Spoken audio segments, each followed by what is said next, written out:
Canal Escute Áudio Novel. Se inscreva. Novel Teoria Fanfic. Fanfic Harry Potter, Jornada em Hogwarts. Capítulo 251. A lua vespertina surgiu no céu azul, anunciando a chegada da noite, arrancando a cortina que cobria os conjuntos de estrelas, revelando todas as constelações que espreitavam os mortais do mundo. Mas em uma clareira perto da floresta, longe da agitação da cidade, lâmpadas brilhantes piscando por toda parte como uma bola de discoteca em uma boate dos anos 80, inaugurando um tipo diferente de entusiasmo e entusiasmo. Uma gigantesca placa multicolorida com grandes lâmpadas coloridas penduradas em duas vigas, por baixo das quais as pessoas passavam vindas de uma barraca montada com atendentes entediados conversando entre si enquanto carimbavam ingressos para um carnaval na cidade. Pessoas com familiares, amigos ou seus amantes em encontros amorosos entravam no terreno decadente, que ocasionalmente abrigava os carnavais e shows dos visitantes. A música ficava mais alta, risadas gravadas de palhaços ecoavam pelos alto-falantes e as melodias da alegria das crianças, enquanto algumas corriam com comidas de carnaval nas mãos, enquanto outras andavam no motor barulhento que impulsionava os brinquedos. Do lado de fora do barulhento estabelecimento circense, perto de um grupo de árvores que projetavam sombras medonhas sob o luar sem gravidade,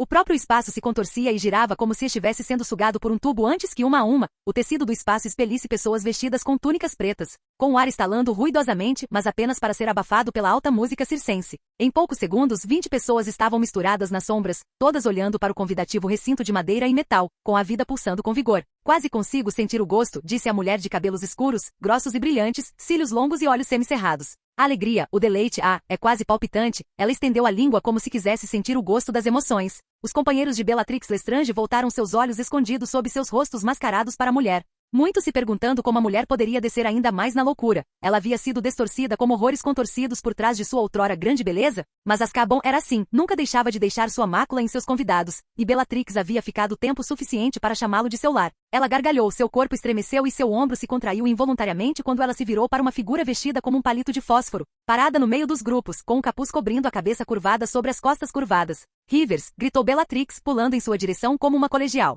Então, o que você planejou para hoje? Me conta. Eu estou tão ansiosa para me divertir. Hoje, à noite. Rivers olhou para a mulher louca balançando a cintura à sua frente, enquanto seus cachos balançavam de um ombro para o outro. Como as coisas tinham chegado a esse ponto? Como ele tinha sido envolvido nisso? Quebra de cena, flashback. Rivers ouviu histórias sobre Azkaban e seus notórios carcereiros, mas nunca poderia ter percebido que olhos sagrados e vozes deprimidas não conseguiam sequer arranhar a superfície das realidades da prisão mais angustiante em terras vivas. Estar preso num quarto de má qualidade, algo que mesmo para os padrões mais desequilibrados, não poderia ser chamado de cela. Pisos e paredes encharcados com a umidade do mar ao redor mantinham a cela desconfortavelmente úmida o ano todo, os dias e dias que passara preso, sem conseguir encontrar um lugar seco para descansar, com os gritos loucos, o choro e o riso da mulher ecoando em seus ouvidos, o fizeram ansiar pela cama simples de casa. Ele chegava a implorar pelo piso frio de madeira, ou qualquer coisa, desde que estivesse seco. Depois havia o ar abrasivo e gelado que vinha da janela gradeada, raspando a pele, deixando-a fria e em carne viva. Ele e os prisioneiros receberam um cobertor velho e emaranhado, com uma trama grossa que não servia para manter ninguém aquecido.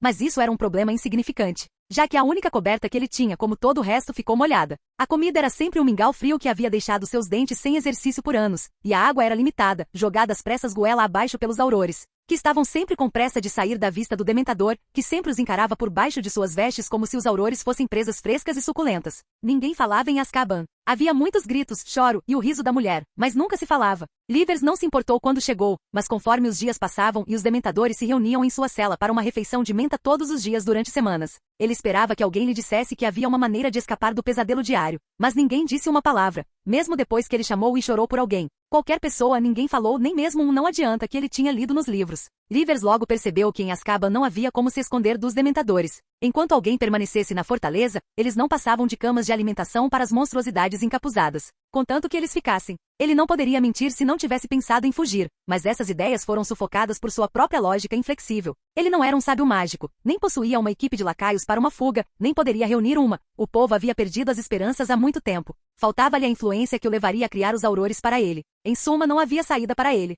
Sem ajuda, pensou Rivers amargamente, não consigo sair daqui. Então as paredes do inferno se abriram, e seu rosto foi atingido pela chuva fria e pelas rajadas de vento depois de anos. Ele estava com tanta sede que colocou a língua para fora e deixou as gotas de chuva caírem sobre ela. Era uma sensação divina. Deve ser um sonho, pensou ele. Mas então percebeu porque a maldita mulher estava rindo há tanto tempo. Antes que suas faculdades mentais pudessem recuperá-lo, ele foi arrastado para fora da cela. Eles, quem quer que fossem, tecnicamente não o arrastaram para fora. Eles nem sequer o tocaram. Magia o ergueu do chão, e ele foi levado pelo que deduziu serem corredores. Ele os vira vagamente apenas uma vez quando foi trazido para dentro, mas naquele momento, ele foi tomado pela visão dos prisioneiros condenados, sem luz nos olhos. Logo ele estava fora da fortaleza, sem mais nem menos. Estava fora da prisão. Ele havia perdido a esperança de escapar pensando em como escapar, mas lá estava ele, vendo a lua sem as barras de ferro pretas e enferrujadas em seu caminho. Está chovendo, pensou ele, mas a chuva não estava caindo sobre ele, estava perfeita. Eclusa do rio. Por um segundo não houve reação de Rivers, afinal, fazia tanto tempo que ele não era chamado pelo nome, ele sempre foi prisioneiro, nenhum guarda o chamava pelo nome.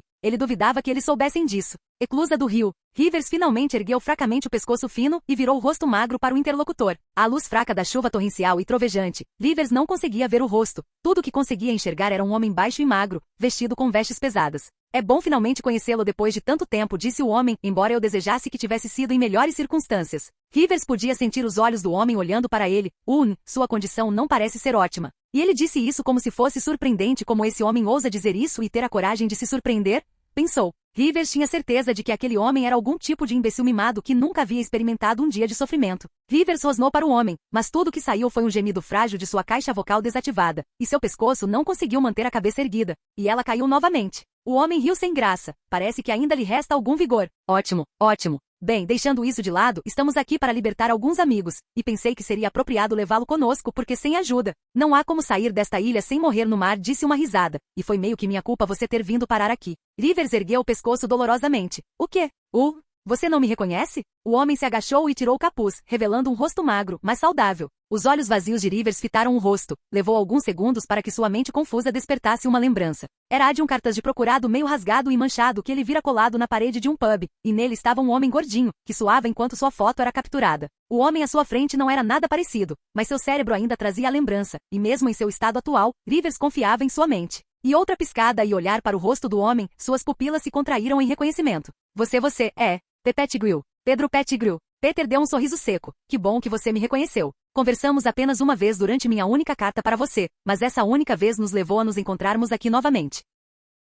A voz rouca de Rivers rugiu. Você é a razão pela qual eu... Ele se irritou, a raiva alimentando seu corpo fraco. Isso seria incorreto, disse Peter. Eu simplesmente lhe dei informações. Foi sua decisão agir de acordo com elas. Me culpar não vai apagar suas escolhas tolas. Mas vamos deixar isso para trás, valorizar o presente e ansiar por um presente brilhante. A voz de Peter era tão miseravelmente monótona que todas as suas palavras soavam desmotivadas e, portanto, totalmente falsas. Rivers ficou sem palavras. Não havia nada que pudesse dizer. Ele era um homem com o corpo quebrado, enquanto Peter Pettigrew era um homem que aparentemente acabará de destruir Azkaban. Agora, eu gostaria de conhecer meu mestre, disse Pedro. Tenho certeza de que você já ouviu falar dele. Ele atende pelo nome.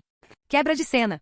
E foi assim que Rivers Locke acabou se juntando aos Comensais da Morte. Ele passou de líder dos Novelusacionites a membro do Círculo Médio-Baixo dos Comensais da Morte do Lorde das Trevas. Pela primeira vez na vida, ele estava amarrado, sua liberdade acorrentada. Estava abaixo dos membros do Círculo Superior e Interno. Qualquer um deles podia lhe dar ordens, e ele não podia recusar. Não se quisesse enfrentar a ira de alguns indivíduos que não pensariam um segundo antes de torturá-lo ou matá-lo diretamente. Havia também o Lorde das Trevas, que conversava com ele por horas sobre seu trabalho com a Novelusacionites. Rivers esperava conseguir uma conversa agradável com o Lorde das Trevas, na esperança de cair nas graças do grupo, mas isso não deu em nada. O Lorde das Trevas o chamava para fazer perguntas e se ele tentasse se desviar para construir algum relacionamento, o Lorde das Trevas colocava a conversa nos trilhos. Não ajudava o fato de o homem ser um mestre legilimmente, e não havia nada que ele pudesse esconder. Rivers nem saberia que sua mente estava sendo lida sem o seu conhecimento, mas duvidava que fosse esse o caso. Por fim, havia Peter Pettigrew, seu agente na organização dos Comensais da Morte. Ele servia ao Lorde das Trevas sob o comando de Peter e era essencialmente um subordinado dele.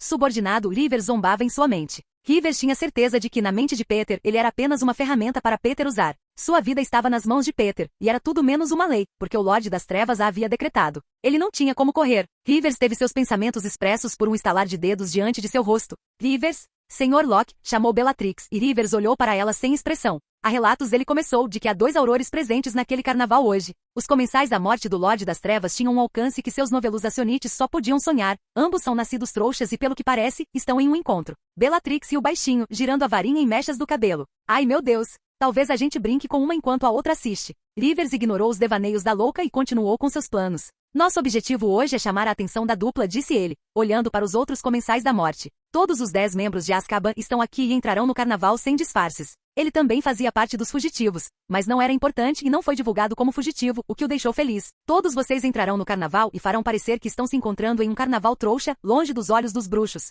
Mas vocês vão propositalmente se fazerem ver pelos aurores, para que eles entrem em contato com seus amigos no DMLE e festejem, disse Bellatrix, e havia uma luz no topo de sua varinha, vibrando com magia enquanto ela tentava se libertar. Não devemos usar magia a menos que seja desnecessário, disse Rivers. Precisamos manter os aurores que chegam aqui o máximo de tempo possível, então, por favor, posicionem-se perto dos trouxas, para que os aurores não usem magia também. Ele se virou para os comensais da morte restantes. Todos vocês esperarão meu sinal antes de fazer o que lhes foi ordenado e colocar o plano em ação. Tenham cuidado, porque vamos trabalhar com o lugar lotado de aurores, uma névoa. Não precisa nos dizer isso, garoto, disse Augustus Rookwood, esse nominável e um dos 10 de Azkaban. Só se certifique de que seus fins aconteçam sem problemas.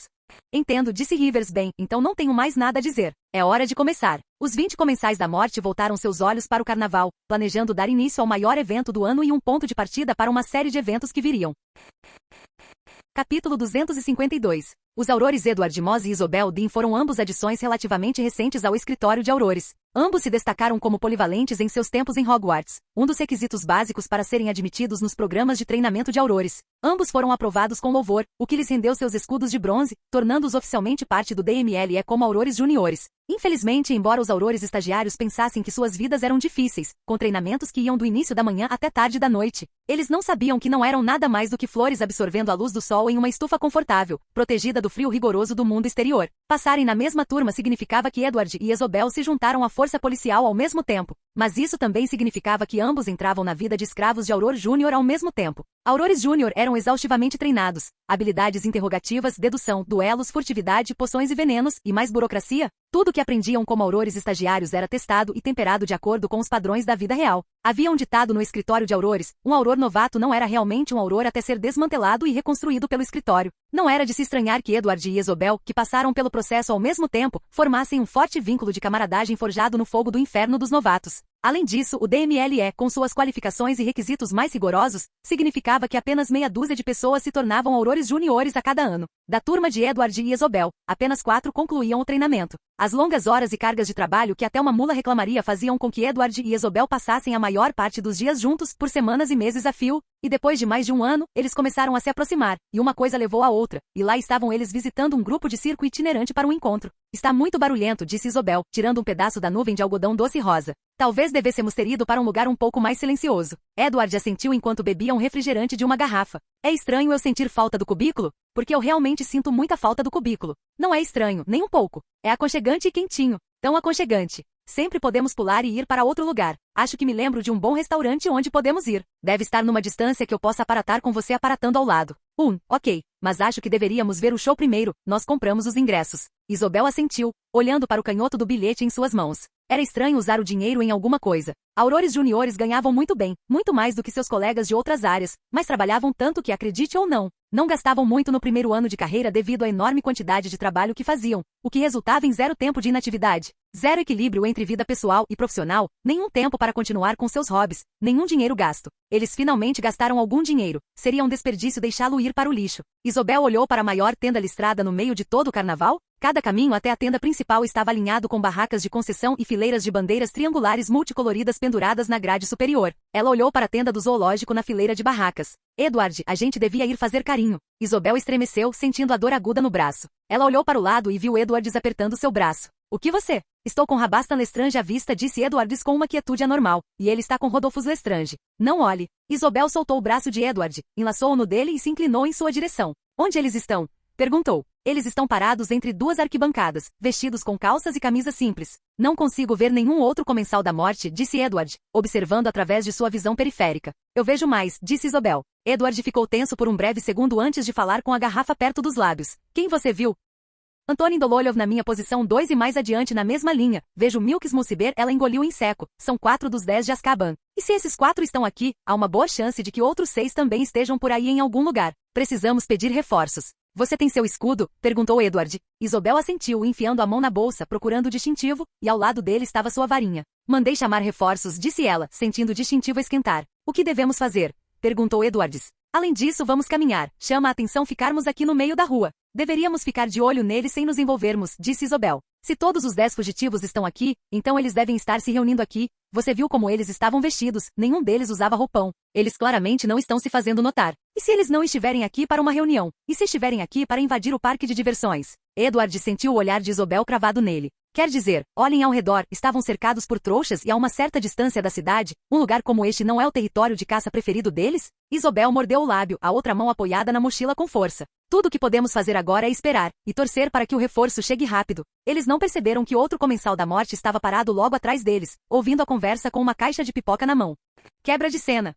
James Potter estava sentado em seu escritório, trabalhando em uma semana de papelada com vencimento no dia seguinte. Além disso, hoje era quinta-feira e ele não queria passar a sexta-feira à noite trabalhando para terminar o expediente. Então trouxe cobertores e lençóis para passar a noite trabalhando. Preciso fazer este trabalho todos os dias, disse James, gemendo e esticando os braços acima da cabeça enquanto se recostava na cadeira. Depois de encarar a parede por meio minuto, voltou a mergulhar a pena no tinteiro e a se concentrar nos papéis. Bip! O Auror Sênior se endireitou na cadeira. Sua mão foi até a varinha, que convocou seu distintivo de Auror Sênior, e estava quente ao toque. James estreitou os olhos ao ver o número do distintivo que havia sido enviado a ele e a mensagem codificada na cifra interna de Auror, ensinada a todos os Aurores. 1553? Esse é o número do Dean. James se levantou da cadeira. Se ele tinha lido o código corretamente, então não era hora para papelada, e ele foi embora. Os Aurores juniores, sentados em seus cubículos, ergueram os olhos para observar um dos Aurores seniores mais condecorados correr pelo bullpen, pensando que era a hora de mais uma pegadinha. Eles não sabiam que a maioria deles deixaria seus cubículos em breve. Enquanto James corria pelos corredores, ele encontrou o Auror Sênior Proudfoot, que também veio correndo por uma parte diferente do escritório dos Aurores.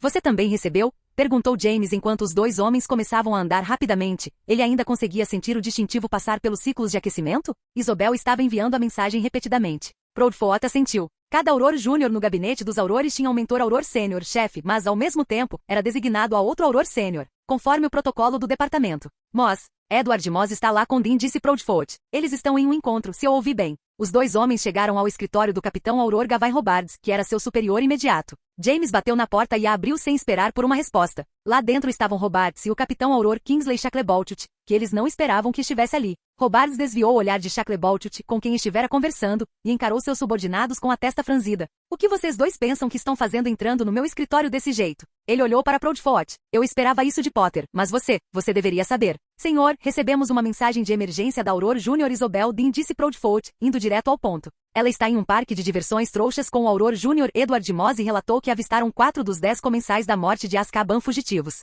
O maxilar de Robards se apertou e o de Shacklebolt engasgou. O olhar de Robards se aguçou quando ele perguntou. Quais deles foram identificados? Os irmãos Lestrange, Dololho e Mulciber, disse James. É positivo? Sim, ambos têm 100% de certeza. Eles estão observando-os à distância, sem se envolverem. Boa decisão. Robards se levantou da cadeira e olhou para Shacklebolt. Vá mobilizar sua unidade. Vou até Scringeour e falo com ele sobre como obter acesso aos Hit Wizards. Shacklebolt assentiu e saiu para reunir seus Aurores Sênior e Júnior. Robards se virou para James e Proudfoot e começou. Comecem a informar seus juniores e espalhem a palavra para os outros veteranos fazerem o mesmo e me informarem sobre o status o mais rápido possível. Em 1 minuto a notícia chegou ao chefe Auror Scringeour, e nos próximos 10 minutos, a casa de Amélia Bones foi inundada para chamar de volta o chefe do DMLE, que já havia ido embora. Quebra de cena. Decano. Isobel ouviu um farfalhar atrás dela e sacou sua varinha em resposta, mas o som da voz a acalmou quando ela se virou e viu seu superior, James Potter, parado atrás dela junto com o capitão Auror Robards e mais 2 Aurores juniores da mesma subunidade que ela. Senhor, o senhor está aqui, ela disse, parecendo aliviada. Qual é a situação? Perguntou James, olhando ao redor da floresta onde Isobel estava. Na sua mensagem inicial, você disse que eles estavam no parque de diversões. Por que nos chamou para trás? O parque de diversões estava a uma certa distância deles, a música quase inaudível. Senhor, os comensais da morte finalmente saíram do carnaval e chegaram aqui. Ela apontou alguns passos adiante, e na penumbra da noite, Edwards pôde ser visto agachado atrás de um arbusto, olhando para uma clareira. Edwards está de olho neles. Parece que nossos palpites estavam certos e os comensais da morte fugitivos de fato se reuniram aqui para uma reunião. Todos os 10? Perguntou Robards. Não, senhor. Desde nossa última comunicação, mais 2 se juntaram, Travers e Barillier. Bom trabalho, Auror Dean, disse Robards. A resposta sua e de Moss foi excelente nesta situação. Agora, por favor, recuem e descansem enquanto prendemos os comensais da morte. Com as palavras de Robards, pessoas vestidas com vestes de Auror saíram de trás das árvores, como se estivessem emergindo diretamente das sombras. Os olhos de Isobel se arregalaram diante da multidão de Aurores reunidos para uma operação. Ela notou um número próximo a 4 dúzias, um capitão Auror, um punhado de Aurores sêniores e os numerosos Aurores juniores, todos reunidos em seus sobretudos de Auror, parecendo prontos para as batalhas. Sirius Black saiu do grupo e informou a Robards: Senhor, estamos prontos da nossa parte, mas levará algum tempo para os Hit Wizards chegarem aqui no local. Ao contrário de Isobel e Edwards que conheciam o lugar e podiam aparatar, outros tiveram que pegar a vassoura para chegar, devemos esperar ou... Não adianta esperar pelos magos de ataque para 6 pessoas, respondeu Robards, firme, vamos nos mover com força e rapidez. Ele fez uma pausa para pensar, ordene que as proteções anti-aparição sejam preparadas. Se os magos de ataque não chegarem até lá, prosseguiremos por conta própria. Sirius recebeu a ordem e levou o grupo de juniores com a função de proteção para lançar uma proteção anti-aparatação ao redor da área. Alguma ideia do que eles estão falando? Perguntou James a Edwards, que foi dispensado de seu turno de vigia. Não, senhor, não consegui ouvir o que eles estavam falando, mas eles parecem estar em uma discussão acalorada. Parece que eles estão esperando os outros? Não parece, senhor, mas sem ouvi-los, não podemos ter certeza. James assentiu, mas um pensamento ficou na sua cabeça. Por que aqueles comensais da morte estavam se reunindo ali? Ele sabia que Voldemort estava de volta, então por que se encontrariam ali, longe de qualquer local mágico? Especialmente daquele grupo específico de pessoas que desprezaria qualquer lugar que não tivesse algum tipo de contato com magia? Não fazia sentido para ele. Esse senhor. Todos se viraram e viram um Auror Júnior com sua varinha apontada para o céu e uma carranca no rosto. O que é isso? Perguntou Sirius, que estava coordenando a proteção. N não podemos lançar a proteção. O que você quer dizer com não poder lançar a proteção? A barreira não está subindo, senhor. Tem alguma coisa bloqueando-a. Robards e James olharam para Sirius, que sacou sua varinha para verificar o problema, mas todos obtiveram a resposta antes mesmo que ele pudesse lançar o feitiço. Ó, querido priminho, ponto. Aqueles que conheciam a voz não conseguiam esquecê-la, mesmo que já tivesse passado mais de uma década desde a última vez que a ouviram. A voz era inconfundivelmente daquela mulher, o tom, o timbre, o ritmo, a textura, tudo era o mesmo de tantos anos atrás. Sirius olhou para o lugar onde os 6 comensais da morte estavam, e de repente, havia 10 pessoas de pé. Todos os 10 de Azkaban. E na frente do grupo estava Bellatrix Lestrange em toda a sua louca glória. Olha você todo crescido, grande Auror Black, hehe, ela disse. Todos viram Bellatrix levantar sua varinha, assim como os outros 9 melhores duelistas de Voldemort, treinados pelo próprio Lorde das Trevas. Quebra de cena. No átrio do ministério, com a fonte dos irmãos mágicos, o ar se retorcia e se transformava, uma névoa negra se espalhava e de dentro surgiu alto, magro e com um capuz preto, seu terrível rosto de cobra, branco e magro, olhos com pupilas semicerradas, o Lorde das Trevas Voldemort. Ele olhou ao redor do átrio vazio. Os portões dourados pelos quais centenas de pessoas passaram estavam agora abertos, com todos já tendo ido para casa. Até a cabine de segurança estava vazia, pois visitantes não eram permitidos à noite. Ele estalou o pescoço e moveu-se suavemente em direção ao portão dourado, conhecendo o caminho que levava ao salão da profecia. Mas no momento em que se virou para encarar os portões dourados, ele parou. Alvo Dumbledore estava vestido com vestes brancas e cinzas. Tinha uma longa barba e cabelos brancos e olhos azuis espreitando por trás dos óculos de meia-lua com armação dourada e estava parado em frente aos portões dourados. Olá, Tom, disse Dumbledore. Você sabia que o ministério é fechado para visitantes, então não é apropriado que você esteja aqui? Que tal você se virar e ir embora? Ou assim ele disse, mas Voldemort observou o velho sacar sua varinha. Dumbledore, como você sabia? Eu nunca esperei isso de você, Tom, disse Dumbledore, e Voldemort estreitou os olhos ao ouvir Dumbledore dizer seu nome trouxa. Eu nunca imaginei que você usasse furtividade e distração como parte do seu arsenal. Pelo que me lembro, você sempre foi fã dos Flyers. Talvez você tenha mudado depois de tantos anos. Afinal, já se passou mais de uma década. Como tem sido todo esse tempo para você? Dumbledore sorriu. Foi agradável? Voldemort cerrou os dentes. O velho estava zombando dele como sempre fizera, como se fosse inferior a ele. Você cometeu um erro, Dumbledore, disse ele enquanto sua varinha deslizava para fora de suas mangas. Você não deveria ter vindo aqui. Agora você vai morrer aqui sem ninguém para ver. Dumbledore inclinou a cabeça. Você está enganado, Tom. Hoje você não vai sair daqui. Foi tolice sua vir aqui por causa da profecia, e agora vou fazer você se arrepender. O próprio ar começou a tremer enquanto a magia vibrava das 2 potências mágicas, os 2 homens mais poderosos do país. Hora de partir para a próxima grande aventura, Dumbledore, disse Voldemort enquanto sua magia fluía para sua varinha, concentrando-se enquanto uma luz verde brilhava na ponta da varinha. Deve ter sido difícil todos esses anos. É hora de você descansar. Dumbledore sorriu enquanto afogava o bastão da morte com sua magia. O maior duelo da década estava prestes a começar. As 2 supernovas da magia finalmente se encontraram.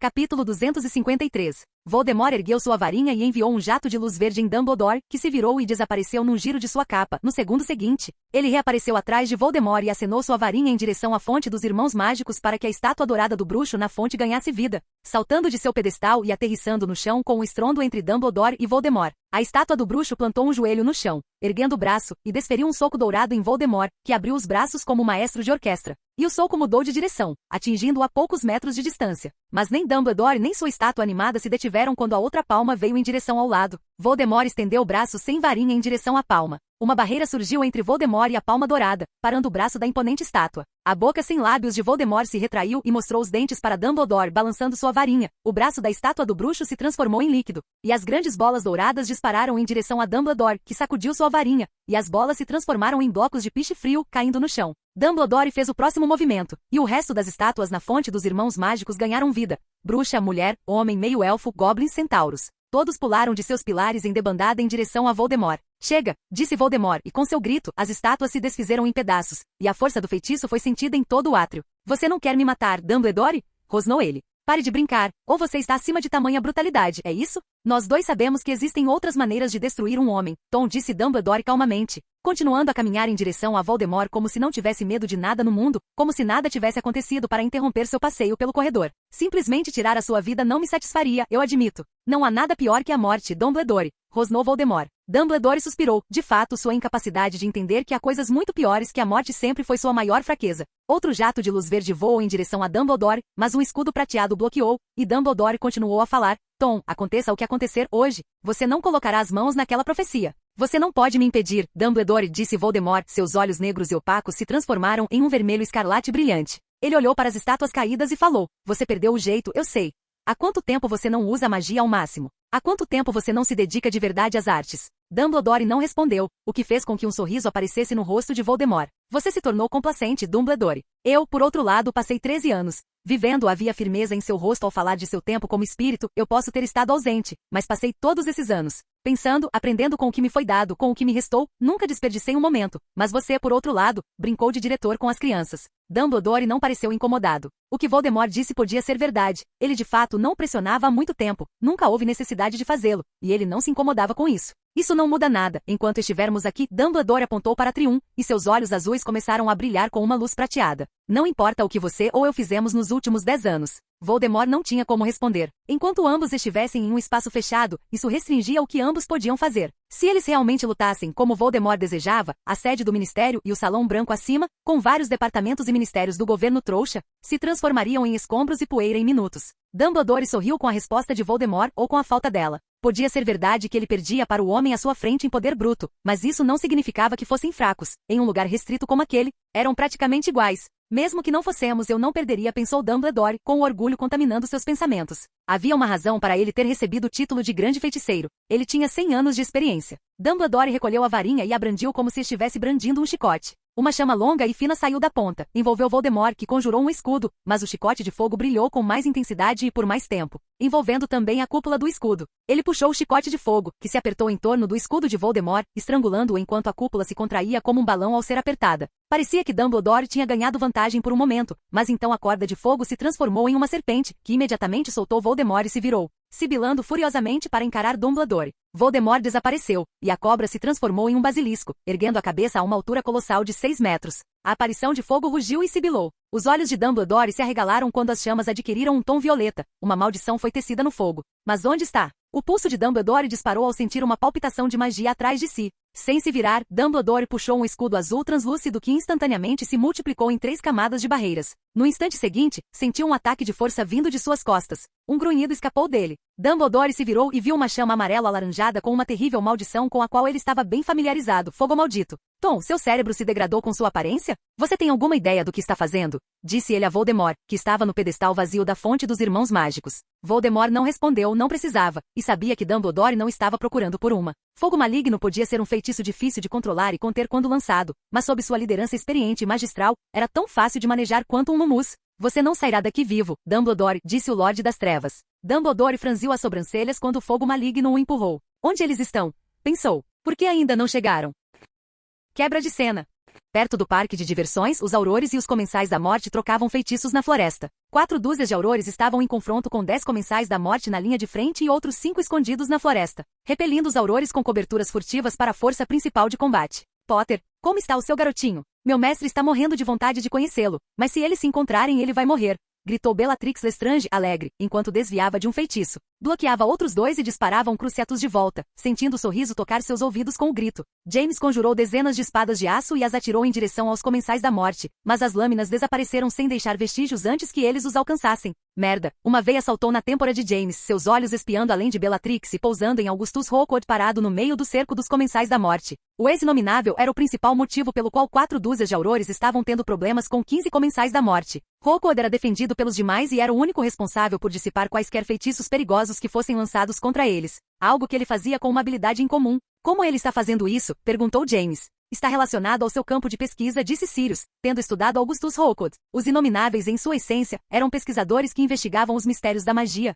trabalhando para elevar o conhecimento mágico da humanidade a patamares mais elevados. Alguns estudavam emoções como amor e ódio, enquanto outros estudavam o lendário campo do tempo, e havia aqueles que se aprofundavam no próprio conceito da morte. A pesquisa preferida de Rookwood era sobre como desmantelar a magia interna dos feitiços. Pelo pouco que os inomináveis me deram quando Rookwood ainda estava ativo, ele foi capaz de desmantelar uma ampla gama de transfigurações e muitos dos feitiços ofensivos de uso comum, disse Sirius, lançando um olhar severo ao seu melhor amigo. James torceu o nariz enquanto animava um esquadrão de golems e os lançava em disparada contra os comensais da morte. Mas por dentro, seus pensamentos estavam repletos do que Rookwood seria capaz de fazer em um duelo. Quase todos usavam magias comuns durante os duelos, criando seu próprio estilo adicionando magias incomuns. James engoliu em seco. Só por desativar feitiços comuns, Rookwood ganhava vantagem sobre qualquer um que tivesse uma varinha. Os aurores não eram exceção. Afaste-se, disse Shacklebolt e girou sua varinha em um movimento elíptico. O céu acima da clareira começou a escurecer. Rookwood olhou para cima e viu um clarão de luz nas nuvens da superfície. Seus olhos se estreitaram antes de se arregalar até o limite.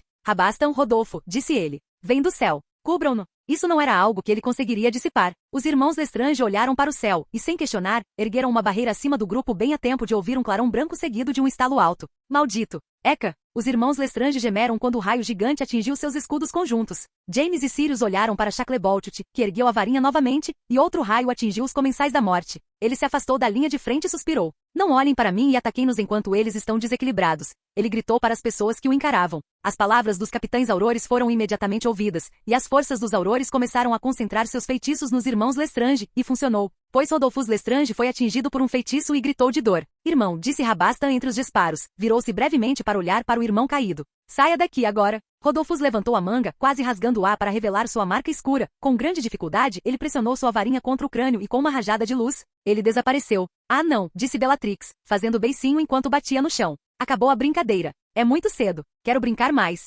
Bem, sempre haverá a próxima vez, ela então sorriu. Mas antes de irmos, vamos deixar um presente para você. Bellatrix apontou para a distância com um sorriso brilhante no rosto. Nenhum dos veteranos ou capitães tirou os olhos da batalha, mas Edward estirou e viu algo que, embora fosse uma novidade para ele, o horrorizou profundamente por causa do que aquilo significava. Senhores, Shacklebolt, que estava em período de inatividade, virou-se e até recuperou fôlego. Acima do carnaval, no céu, flutuava uma caveira verde com uma cobra saindo de sua boca, enrolada em volta da caveira. Era assustador, era arrepiante, e era a marca do Lorde das Trevas. Uma muralha de terra se ergueu ao redor dos comensais da morte, e antes que os aurores pudessem derrubá-la, os comensais da morte desapareceram, usando chaves de portal, como haviam planejado. Vai, para o circo, disse Shacklebolt, correndo em direção ao parque de diversões antes de aparatar para cobrir a distância. O coração dele e de todos os aurores bate nas costelas. A aparição de Mos Mordre em áreas trouxas sempre era acompanhada de sangue. Eles só esperavam conseguir chegar a tempo.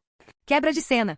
Voldemort injetou mais magia no fogo maligno, e instantaneamente, uma das 3 barreiras se quebrou. Dumbledore se afastou de Voldemort para encarar o vertebrado de fogo violeta. Ainda era uma ameaça, mesmo que não fosse tão perigoso quanto o fogo maligno. Como diz o ditado, combata maldição com maldição. Dumbledore aproximou a mão e um jato d'água jorrou, elevando-se em ondas, e em segundos ele conjurou água suficiente para encher várias piscinas olímpicas. A água que subia então brilhou com uma luz opaca, tornando-se turva. Havia sido amaldiçoada. A água formou uma figura de fênix e colidiu com o basilisco de fogo de Voldemort. Os 2 gigantes elementais lutaram pelo domínio. Dumbledore se virou para Voldemort no momento em que a segunda barreira se quebrou, mas quando Dumbledore colocou mais magia em seu escudo, Finfire desapareceu como gravetos em um dia ventoso. E antes que Dumbledore pudesse reagir, um jato de luz verde voou em direção a Dumbledore, vindo da varinha de Voldemort, numa velocidade tão rápida que não levou um segundo para cobrir a distância. Uma explosão de fogo surgiu diante de Dumbledore, e dela surgiu Fawkes, a fênix. O pássaro abriu bem o bico e engoliu o jato de luz verde por inteiro. Ele explodiu em chamas e caiu pequeno, enrugado e incapaz de voar no chão.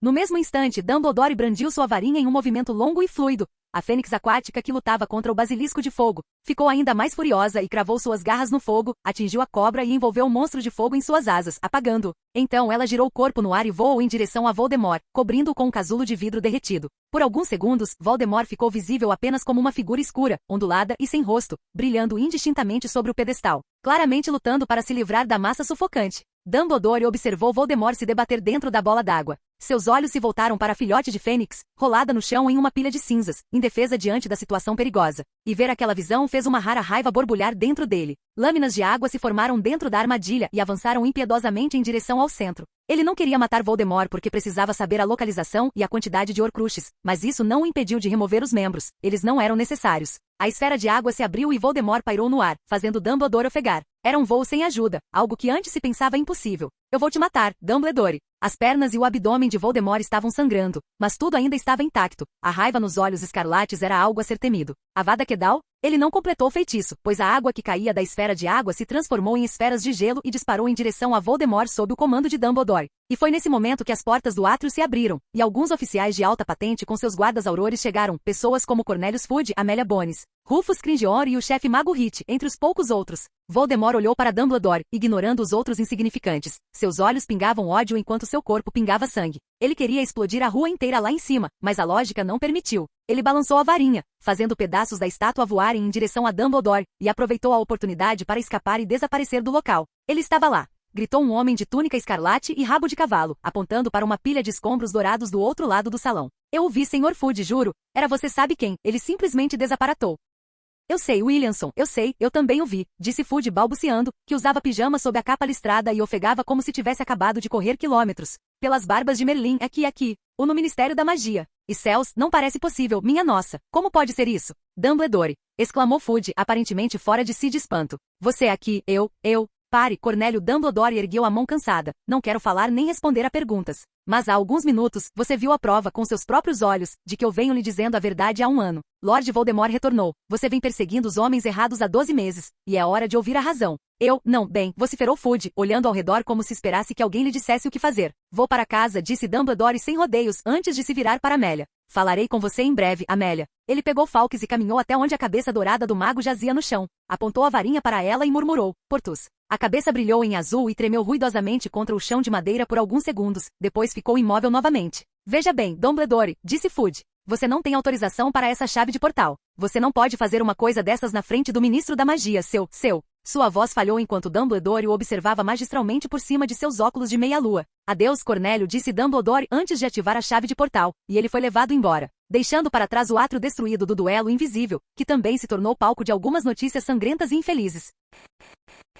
Capítulo 254. Aquele que não deve ser nomeado retorna. Em uma breve declaração na sexta-feira à noite, o ministro da magia Cornelius Fudge confirmou que aquele que não deve ser nomeado retornou a este país e está ativo novamente. É com grande pesar que confirmo que o mago que se autodenomina Lord Ben, vocês sabem de quem estou falando, está vivo e entre nós novamente, disse Fudge, parecendo cansado e perturbado ao se dirigir aos repórteres. É com quase o mesmo pesar que relatamos a revolta em massa dos dementadores de Azkaban, que se mostraram avessos a continuar a serviço do Ministério. Acreditamos que os dementadores estejam atualmente seguindo as instruções do Lorde Coisa. Pedimos à população mágica que permaneça vigilante. O Ministério está publicando guias básicos de defesa pessoal e doméstica, que serão entregues gratuitamente a todos os lares bruxos no próximo mês. A declaração do ministro foi recebida com consternação e alarme pela comunidade bruxa, que na quarta-feira passada, recebeu garantias do Ministério de que não havia nenhuma verdade nesses rumores persistentes de que você sabe quem está operando entre nós mais uma vez. Os detalhes dos eventos que levaram à reviravolta no Ministério ainda são nebulosos. Embora acredite-se que aquele que não deve ser nomeado conseguiu entrar no Ministério da Magia na noite de quinta-feira, durante um período em que um grupo seleto de seus seguidores, conhecidos como Comensais da Morte, causou estragos em uma reunião trouxa, mantendo assim as forças do DMLE longe do Ministério da Magia. Comensais da Morte invadiram um circo de carnaval trouxa e em uma reviravolta horrível, 10 trouxas foram declarados mortos, enquanto dezenas ficaram mortalmente feridos. Foi necessária uma grande parte das forças dos aurores para conter a cena, enquanto os oblivadores do Ministério e os curandeiros de Saint-Mungus remediavam a situação. De acordo com nossas fontes, o ministro Fudge se reunirá em breve com o primeiro-ministro trouxa líder para informá-lo da grave situação. Alvo Dumbledore, diretor da Escola de Magia e Bruxaria de Hogwarts. Membro reintegrado da Confederação Internacional de Bruxos e bruxo-chefe reintegrado da Suprema Corte dos Bruxos, não estava disponível para comentar ontem à noite. Ele insistiu durante um ano que você sabe quem não estava morto, como se esperava e acreditava amplamente, mas recrutando seguidores mais uma vez para uma nova tentativa de tomar o poder. Enquanto isso, o menino que sobreviveu. Kim fechou seu exemplar do Profeta Dominical sobre a mesa da Corvinal e suspirou enquanto ele deslizava sobre a mesa. Como a manchete do jornal sugeria, era domingo. E já fazia alguns dias que o Ministério receberá o Lorde das Trevas como convidado e tiveram um breve encontro para brincar com Dumbledore. O mesmo tópico se tornou o assunto principal nos jornais e revistas desde a edição de sexta-feira e era o único assunto sobre o qual todos pareciam falar. O que era de se esperar, pensou ele. Até Luna encurralou Harry no corredor e praticamente o arrastou para dar uma entrevista para o Pasquim. Foi um pouco surpreendente para Kim quando ela pediu que ele desocupasse o escritório para que ela pudesse dar a entrevista, o que Harry não se opôs a fazer. Se vai sair algo sobre mim nos jornais, que seja algo que eu realmente disse o menino que sobreviveu, que olhou para uma coluna de indexação na primeira página. Entrevista exclusiva com Harry Potter, página 9. Xenophilius Lovegood, após publicar a entrevista no Pasquim, vendeu-a para todas as editoras de jornais que o contataram. E vendeu bem o suficiente para financiar a viagem de expedição à Suécia que pai e filha haviam planejado para as férias de verão. Que olhou para Dumbledore, que estava na mesa principal dos professores, e parecia tão alegre como sempre. Nenhum sinal de que acabará de lutar contra Voldemort. Ele se perguntou como seria, mas infelizmente ele não estava lá, e nem queria estar se não fosse estritamente necessário. Eu me pergunto se a profecia ainda está no ministério, ou se ele a levou consigo, pensou ele, ou se Dumbledore a quebrou na frente dele. Voldemort sabe? Nos originais, Voldemort desistiu de perseguir a profecia depois que ela foi quebrada, mas se esse não fosse o caso, então Voldemort ainda estaria motivado a perseguir a profecia. Infelizmente, Kim suspirou. Ele não sabia o status atual da situação da profecia, e isso era muito frustrante para ele. O máximo que ele podia fazer era ir ao ministério e ver pessoalmente se o orbe da profecia ainda estava na prateleira do salão da profecia. Só uma coisa foi confirmada. A Segunda Guerra finalmente havia começado. Quebra de cena.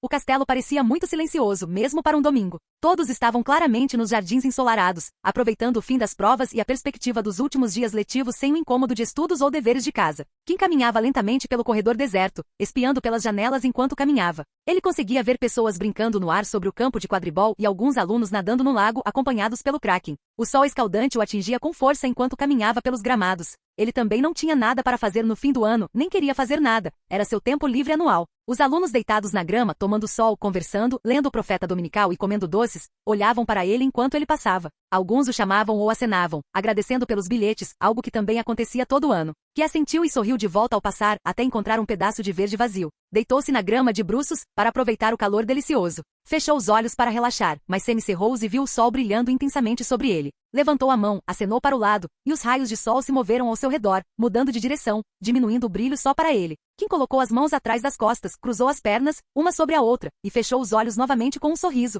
ouvindo o farfalhar da grama causado pela brisa suave. O tempo passou e quando Kim estava prestes a cochilar, ouviu o som da grama se aproximando passo a passo. Seus olhos fechados pareciam uma sombra sobre eles. Ele os abriu um pouco, olhando preguiçosamente para a causa da sombra e viu cabelos ruivos brilhando como rubi enquanto a luz refletia neles.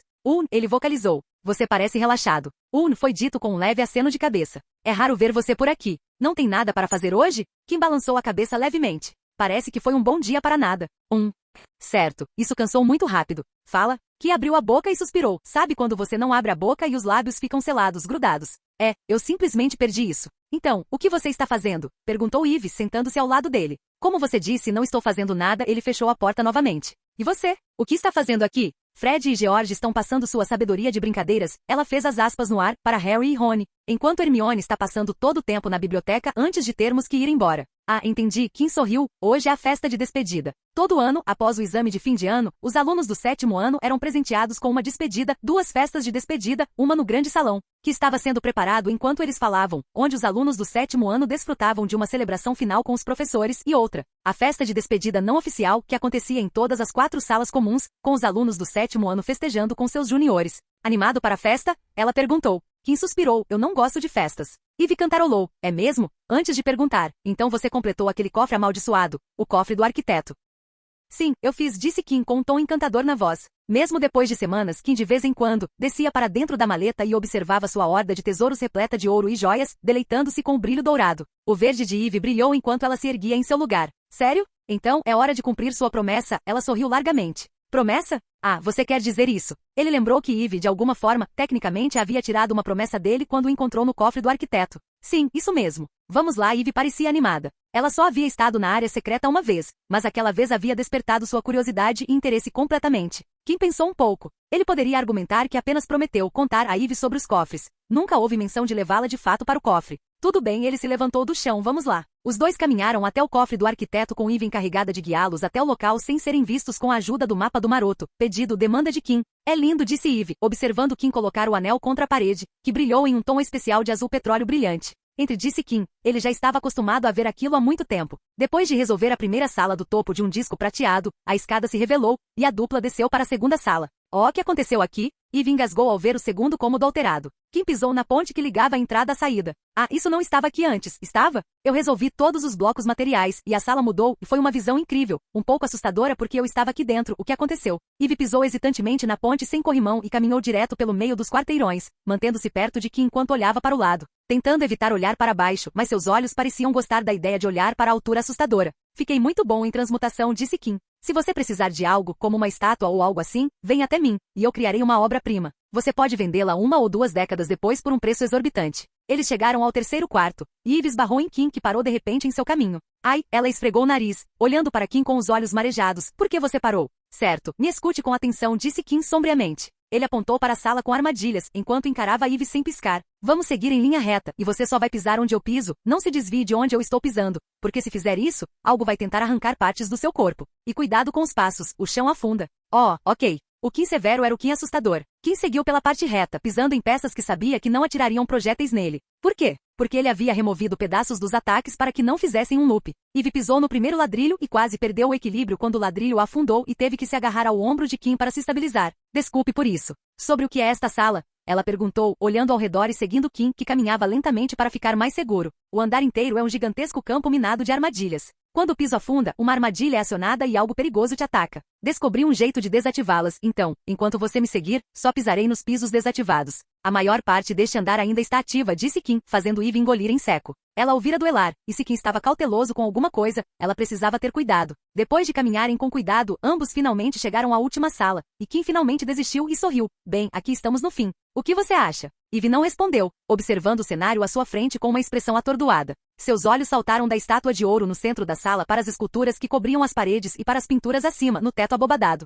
Que não a interrompeu. O quarto era realmente um espetáculo para se ver. Ele não havia percebido o charme da primeira vez por causa do cansaço mental, mas passou a apreciar a arte nas visitas subsequentes. E é por isso que ele a trouxe aqui. Achei que seria um desperdício se eu pudesse ver isso, disse ele. Não sei se o arquiteto fez tudo isso ou se encomendou obras a artistas, mas acho que cada peça aqui é uma obra de arte. Não quero tirar nada daqui, então acho legal que outra pessoa a veja antes do próximo desafiante, que eu não sei quando chegará. Se eles vierem, vão ficar muito decepcionados. Pelo menos eles vão ver isso, pensou Kim. Vamos lá, deixe-me mostrar a recompensa, disse ele e caminhou até a base da estátua para empurrar o ladrilho para baixo. Eve observou com outra onda de surpresa enquanto as esculturas ganhavam vida e começavam a desocupar um espaço na parede para revelar a entrada escondida da sala. Não tem nada aqui? Perguntou Eve, parada na sala vazia. Onde está a recompensa? Eu já peguei, disse Kim sorrindo. Era um baú de tesouro enorme, cheio de ouro e joias. O que era verdade, no sentido de que ele de fato pegava baús de tesouro, mas era como comparar um balde d'água a um lago. Olha só isso, ele enfiou a mão no bolso e tirou uma moeda de ouro que guardava como lembrança. Uau, você realmente tem ouro, ela disse, olhando para o estranho galeão em sua mão. Sim, o Kim assentiu, junto com alguns livros que o arquiteto escreveu em sua época. Hermione te perseguiria se soubesse que você tem um livro de 1000 anos atrás. Tenho certeza de que ela viria à sua casa se soubesse onde você mora. Eu sei, então não conte a ela. Não vou, mas deixe-me dar uma olhada. Tudo bem. Eve tentou devolver a moeda, mas Kim balançou a cabeça. Pode ficar com ela. É um artefato histórico incrível, e bem, mesmo sendo minúsculo, você foi uma parte significativa da minha experiência no cofre. Fiquei realmente chocada quando você entrou, então sim, fique com a moeda como lembrança. Eve olhou para a moeda, depois para Kim, e assentiu silenciosamente quando percebeu onde eles realmente estavam e qual era a situação. Ela apertou as mãos, talvez aquele fosse um bom lugar. Só eu conheço esse lugar. Depois de passar algum tempo na última sala e Kim prometer compartilhar as fotos que havia tirado das pinturas e esculturas, ambos saíram. Eve parou ao lado do portal azul petróleo quando chegaram à primeira sala. Kim. Disse Kim, virando-se com um sorriso no rosto. Como ele esperava, era mais divertido contar a alguém vivo sobre os cofres do que ao Frey. Esta era a última chance para ela, pensou. Depois disso, teria que esperar por um recesso de verão inteiro para tentar novamente, e não estava em condições de se encontrarem durante o recesso. Mas um certo Sonserino estava em tal situação. Se ela parasse. Ela olhou para cima, tentou sem sucesso acalmar seu coração acelerado e deu um passo à frente. As ações fizeram mais barulho que as palavras, e nada faria mais barulho que isso agora. Kim observou Eve se aproximar dele, ficar na ponta dos pés, antes que pudesse entender o que estava acontecendo. Os lábios dela estavam nos dele e por um momento, seu cérebro desligou. Quando voltou a funcionar, seu primeiro pensamento foi que os lábios dela eram macios contra os dele, e ele podia sentir o suave cócegas da respiração dela sob seu nariz. O coração de Eve azedou quando ela não sentiu Kim beijá-la de volta, e mesmo que ela esperasse por isso, ela ainda sentiu a sensação de afundamento, mas no momento seguinte, seus olhos se abriram quando ela sentiu que ele retribuía, infelizmente, apenas por um breve momento mágico enquanto Kim se afastava bruscamente. O que foi isso? Ele perguntou respirando fundo e se afastando de Eve. Eve franziu os lábios e cerrou os punhos enquanto falava. Foi o que foi. Não, isso não é uma resposta. Eu sei o que foi, mas... Por quê? Kim perguntou com uma expressão incrédula no rosto. Gosto de você. O que? Eu gosto de você, ela repetiu. Os últimos segundos lhe deram uma nova coragem. Estou com Daphne. Eve deu de ombros. Kim abriu e fechou a boca algumas vezes antes de finalmente falar. O que você achou que aconteceria? O que você esperava conseguir fazendo? Isso. Eu não sei, ela disse, olhando diretamente nos olhos, só que eu tinha que fazer alguma coisa antes de me arrepender de não ter feito nada. Kim olhou para ela sem palavras e depois de um momento de silêncio, deu um passo para o lado. Eve entendeu o que ele queria e caminhou em direção à saída azul petróleo, mas antes de se virar e falar, estou falando sério sobre como me sinto e não vou desistir tão facilmente, então lembre-se disso. Depois de dizer isso, ela saiu do cofre, deixando sozinho, atordoado. Kim franziu os lábios, mas ainda conseguia sentir o beijo. Fechou os olhos, torceu o nariz e se repreendeu internamente por perder o controle daquele breve momento. Por que eu a beijei? Era algo que ele não deveria ter feito, não quando estava saindo com Daphne. Ela não pode saber que isso aconteceu. Ele olhou ao redor da sala sem graça e decidiu que o incidente ficaria enterrado naquele cofre. Nada aconteceu, disse ele, assegurando-se. Sim, nada aconteceu. Capítulo 255. Piu, piu, piu. Que abriu os olhos com o chiurear dos pássaros chegando aos seus ouvidos. Deitou-se de lado, imóvel, observando o despertador marcar 6 horas. Levantou a mão sobre o relógio e no momento em que os ponteiros dos segundos e dos minutos marcaram 12 horas, o relógio tocou, mas antes mesmo do primeiro toque completo, sua magia silenciou o despertador. Kim se levantou, sentou-se de joelhos e saiu da cama com o mesmo pensamento que tinha todas as manhãs ao acordar. Por que ele colocou um alarme se acordava antes? Ele caminhou até a janela e contemplou os gramados da mansão West, brilhando com seu verde exuberante e bem cuidado de sempre. Hoje era seu primeiro dia de volta para casa após o término do ano letivo, portanto, a primeira vez que dormia em sua cama. Minha cama do dormitório é melhor, pensou ele. Eu deveria tê-la trazido comigo. Será que os elfos teriam tentado tomá-la de volta? Talvez eu tente no ano que vem. Depois de trocar de roupa para treinar, Kim foi até a propriedade e completou sua rotina de exercícios matinais. Enquanto se perguntava se deveria passar na casa de Ed porque era meio solitário fazer sua rotina matinal sem ele. Mas decidiu não fazer isso e finalmente enviou uma carta com apenas uma frase, irmãos do exercício para a vida toda. Ele continuou sua manhã tomando um banho para lavar o suor acumulado e finalmente desceu para a sala de jantar para quebrar o jejum noturno. Bom dia, disse ele enquanto puxava uma cadeira para sentar à mesa. George retribuiu o cumprimento sem tirar os olhos do jornal, enquanto Elliot tirou um momento para levantar os olhos do jornal e o cumprimentou com um sorriso radiante. A senhora Rosey também o cumprimentou, entregando a Kim sua pilha de jornais e revistas preferidos. Um copo de leite voou para a sala de jantar, pousando na mesa em frente a Kim, enquanto os talheres colocavam mais comida em seu prato do que nos outros 3. Ele pegou o copo e sorriu um obrigado, Polly, após provar o mel no leite. Lia não veio? Perguntou Kim enquanto comia. Ela está no campo, não está? Ela está. Ela estará aqui à noite, disse a senhora Rosey, misturando mel em seu chá. Kim cantarolava enquanto provava os ovos e a pimenta que havia sido polvilhada sobre eles só para ele. Ele se perguntou o que deveria fazer naquele dia. Era seu primeiro dia em casa, então preguiçar na mansão e passar um tempo com a senhora Rosey era a opção principal. Mas havia a outra opção de ir para o mundo não mágico e ver o que havia de novo. Ele ponderou as opções e decidiu que seria melhor ficar em casa pelos primeiros dias antes de se aventurar lá fora. Avô, como está o Aegis? A Aegis, ou o nome completo Aegis Virgin Solutions, era a subsidiária recém-formada da West. Foi fundada no ano passado com o livro de proteções residenciais, prédios da Kim como proposta de valor. A última vez que Kim ouvirá falar da Aegis, ela não estava indo muito bem, lutando contra as proteções da nação Goblin, a dominadora do mercado, que haviam sido a única opção por séculos. Embora Kim confiasse em suas proteções, ele entendia o domínio da nação Goblin no setor de proteções e a Aegis tinha uma boa chance de fracassar como suas antecessoras. Estamos perdendo dinheiro, disse George, sem rodeios. O que não causou surpresa alguma no rosto de Kim. Com o cenário de mercado, levaria um tempo para a Aegis sequer atingir o ponto de equilíbrio, muito menos gerar lucro. E Kim sabia que o que lhe interessava era se havia algum sinal positivo sobre o futuro da empresa. Tem havido um fluxo fraco, mas constante, de clientes. Aqueles que não podem pagar por sentinelas feitas por goblins, atraídos por nossos grandes descontos, constituem a maioria da nossa base de clientes. No primeiro ano, a Aegis havia reduzido seus preços de serviço a níveis exorbitantes e estava perdendo dinheiro com cada sentinela. Mas essa era a única maneira de se firmar no mercado. Há também aqueles que decidiram complementar suas sentinelas pré-existentes com as nossas, mas esses são poucos. Principalmente entusiastas de sentinelas testando o novo produto. Alguém que eu possa reconhecer? Perguntou Kim. De fato, existe uma. Amélia Bones adicionou nossas proteções à casa dela quando estava melhorando a proteção, uma decisão inteligente, considerando que agora ela é quase ministra.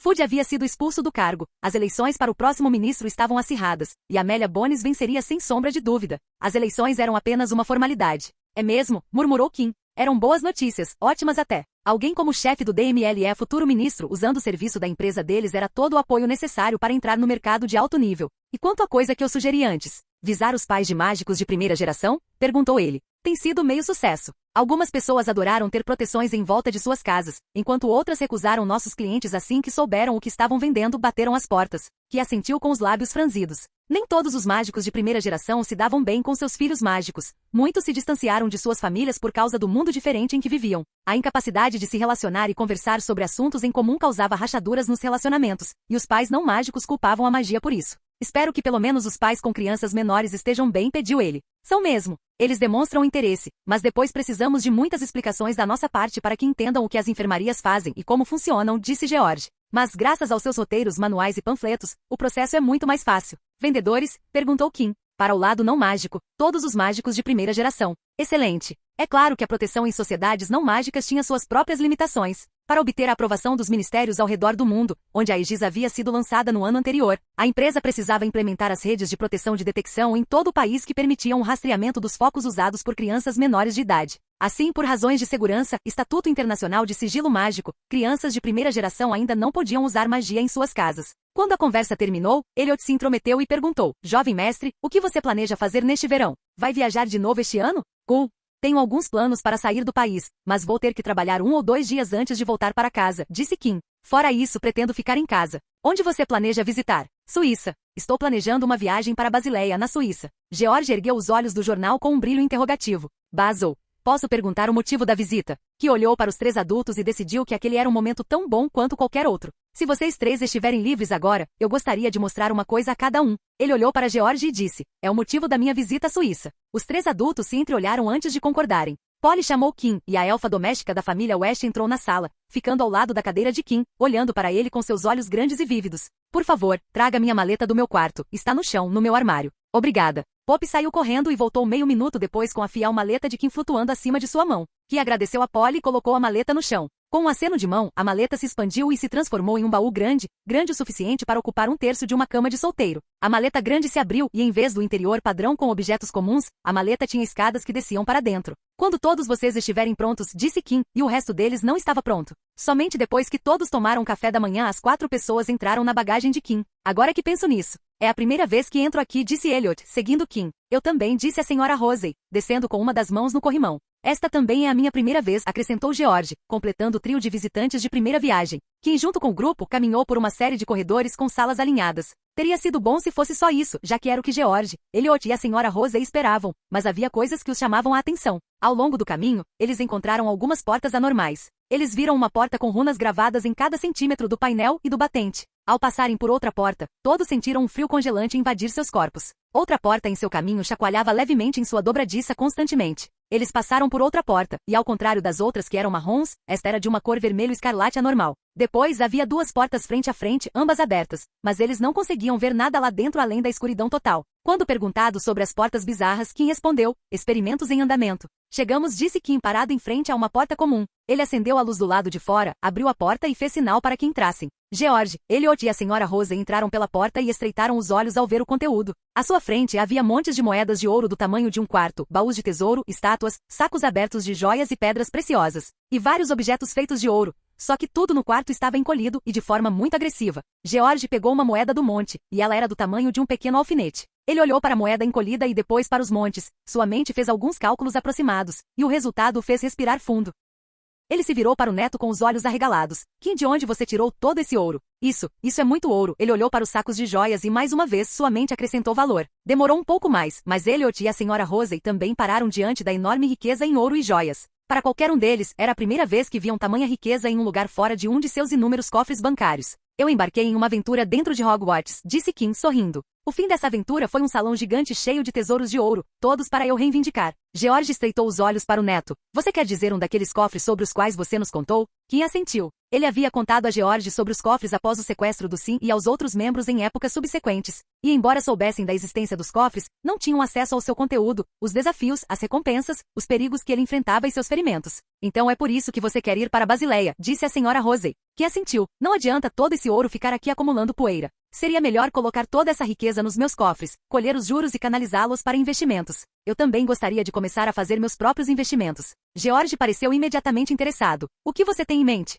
Tenho alguns alvos na comunidade mágica, mas principalmente investiria no mundo não mágico. Para isso preciso de ajuda. Se você puder me conectar com alguém que possa lidar com os investimentos no mundo não mágico, seria útil. George suspirou. Ele esperava que investisse no mundo mágico, já que era mais a sua praia. Mas ele assentiu. Vou arranjar alguém que possa te orientar sobre os investimentos. Kim sorriu. Ele tinha muito dinheiro, e sua riqueza só aumentava a cada dia. Mas Kim sabia que para se manter rico, era preciso esforço e planejamento. E precisava se manter rico para poder passar os próximos anos de sua vida pesquisando magia. Mesmo que nunca passasse fome, ficasse sem roupa ou sem um teto por causa do seu corpo, mas para prosseguir com a pesquisa, ele precisaria de capital. E esses investimentos financiariam essas pesquisas por mais extensas que fossem. Depois que saíram da maleta, George perguntou. E os irmãos que você me contou? Qual era o nome deles? Gêmeos Weasley, certo? Quais são os planos deles? Eles acabaram de se formar, avô. Levaria um tempo para montar a loja de logros deles. Mas seus planos e preparativos são sólidos o suficiente para que eles comecem a trabalhar logo. Você acha que eles serão lucrativos? Que assentiu. Tenho 100% de certeza de que eles seriam lucrativos.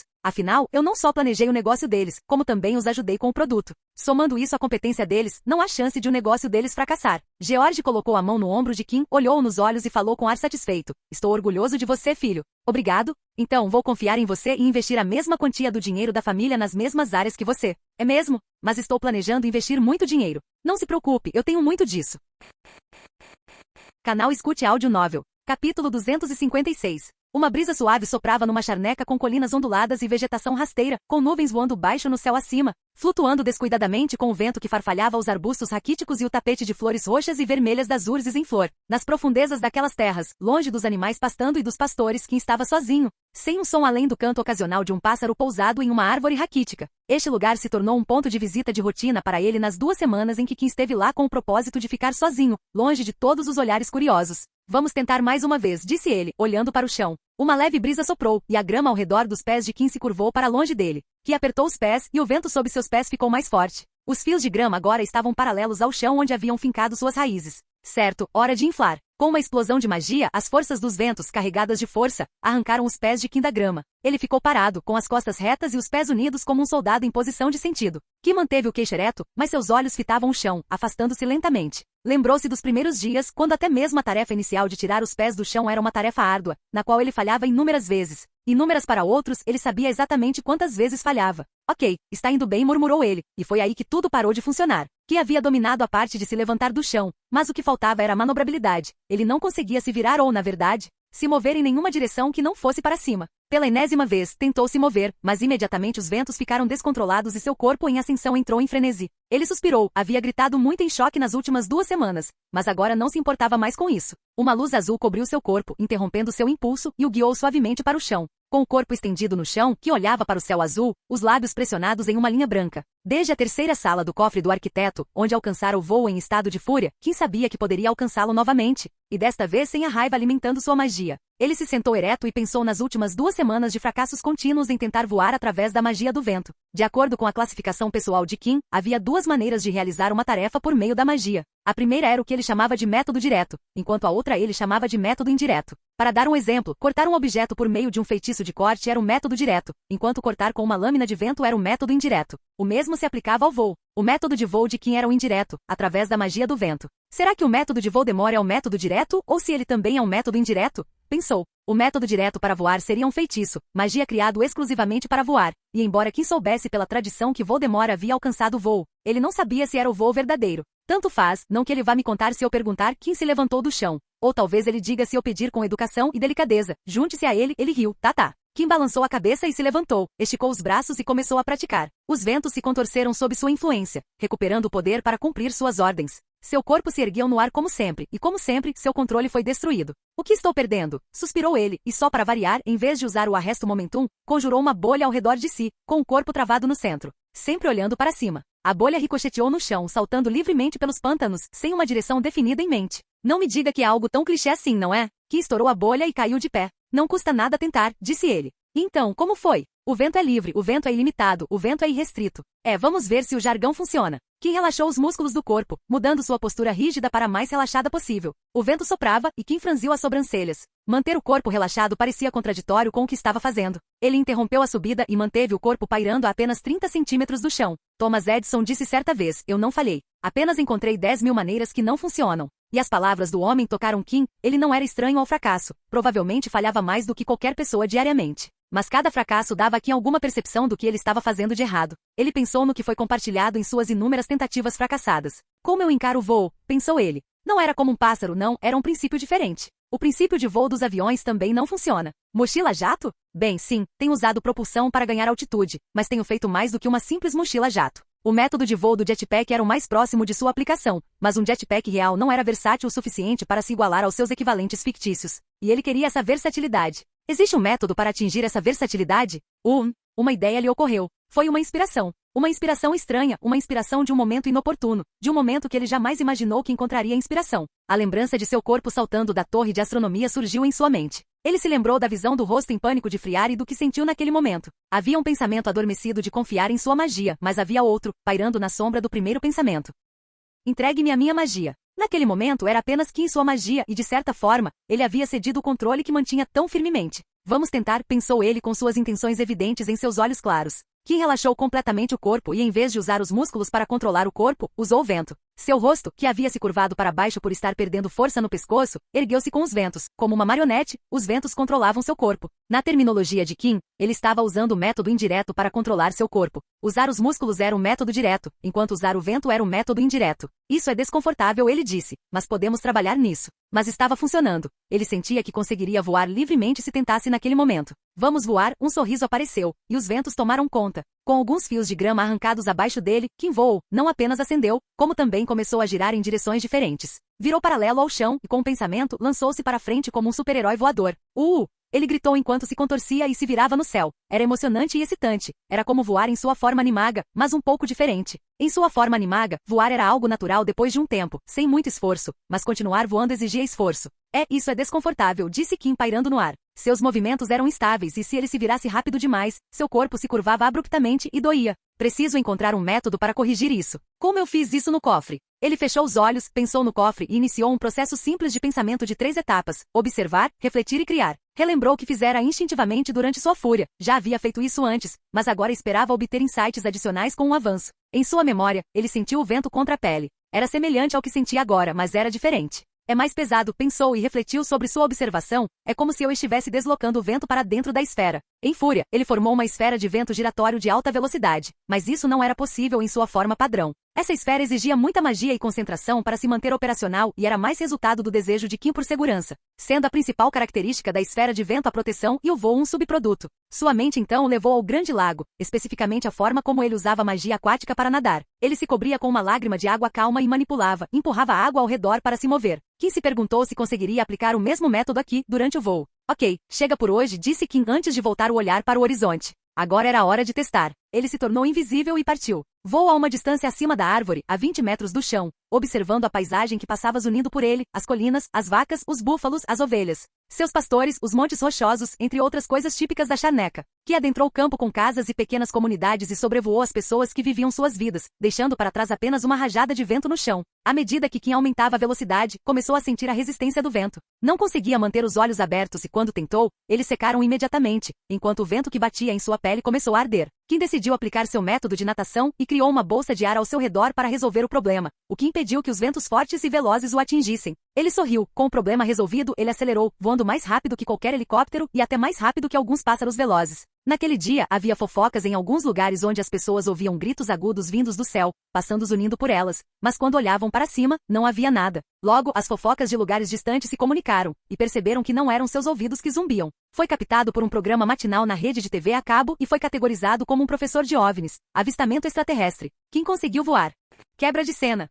Era um dia antes de Kim partir para sua viagem de 2 dias para a Suíça, e ele tinha algo para fazer antes de partir. Ele olhou para o prédio branco como a neve que se erguia sobre as outras lozinhas do beco diagonal. Parou diante das portas de bronze polido, com 2 goblins vestindo uniformes escarlates e dourados. Ao subir os degraus e entrar em Gringotts, os guardas do banco fizeram uma reverência em sinal de que ele retribuía. Ele passou pelo segundo conjunto de portas prateadas, sem dar a mínima atenção ao aviso de Gringotts. Não estava ali para roubar nada, então não era preciso pagar. Outra dupla de goblins o conduziu através das portas prateadas. Ele entrou nos vastos salões de mármore, e cerca de 100 outros goblins estavam sentados em bancos altos atrás de um longo balcão, rabiscando em grandes livros razão, pesando moedas em balanças de latão e examinando pedras preciosas com óculos. Havia portas demais para contar que saíam do salão, e ainda mais goblins guiavam as pessoas para dentro e para fora. Ele caminhou até um caixa eletrônico e ficou em frente ao balcão, esperando que o duende do banco falasse com ele. Fale, disse o goblin do caixa após 10 segundos de espera, olhando para ele com seus olhos penetrantes e calculistas. Bom dia, disse Kim com um sorriso. Estou aqui porque quero vender algo de valor hoje, e espero que Gringotts possa me oferecer uma boa quantia em dinheiro por isso.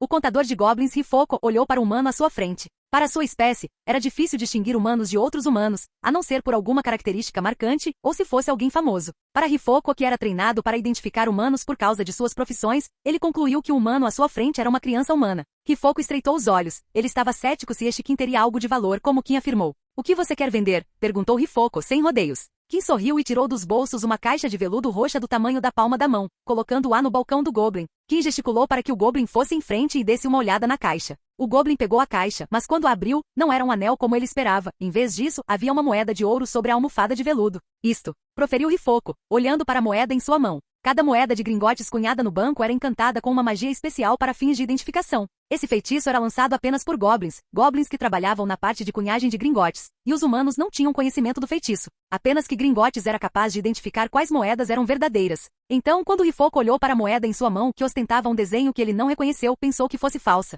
Mas essa linha de pensamento foi interrompida quando ele sentiu a magia Goblin lançada sobre a moeda. Hifoco levantou os olhos da moeda e perguntou: "O que é isso?" Kim sorriu. "Estou aqui para vender um galeão de Gringotts de 1000 anos atrás." Hifoco respirou fundo. Uma moeda de 1000 anos. Gringotts guardava desenhos de moedas antigas em seus arquivos, mas não tinha certeza se havia um galeão de 1000 anos em sua coleção. Olhou para a moeda novamente, e agora estava diante de uma peça importante da história dos goblins, algo que deveria pertencer aos goblins e não às mãos de um humano. Ele precisava comprar aquilo, custasse o que custasse. Mas isso estava fora de sua alçada, e a moeda em questão era importante demais. Se a sua afirmação for verdadeira, então Gringotts pode pensar em comprar este galeão, disse Hifoco, fingindo ser indiferente. Para isso, terei que chamar um estudioso Goblin especializado em moedas antigas e que possa verificar a sua afirmação. Ele se levantou da cadeira. Então, se não se importar, poderia me acompanhar até uma sala de espera, onde discutiremos mais sobre essa mente. Eu não me importo. Maravilhoso, Hifoco deu um sorriso largo. Por favor, siga-me, eu o levarei até a sala. Ele poderia ter chamado outra pessoa para escoltar Kim, mas isso era um problema grande demais. E ele não podia correr o risco de perder o reconhecimento por trazer um item tão valioso de volta para a nação Goblin. Por isso,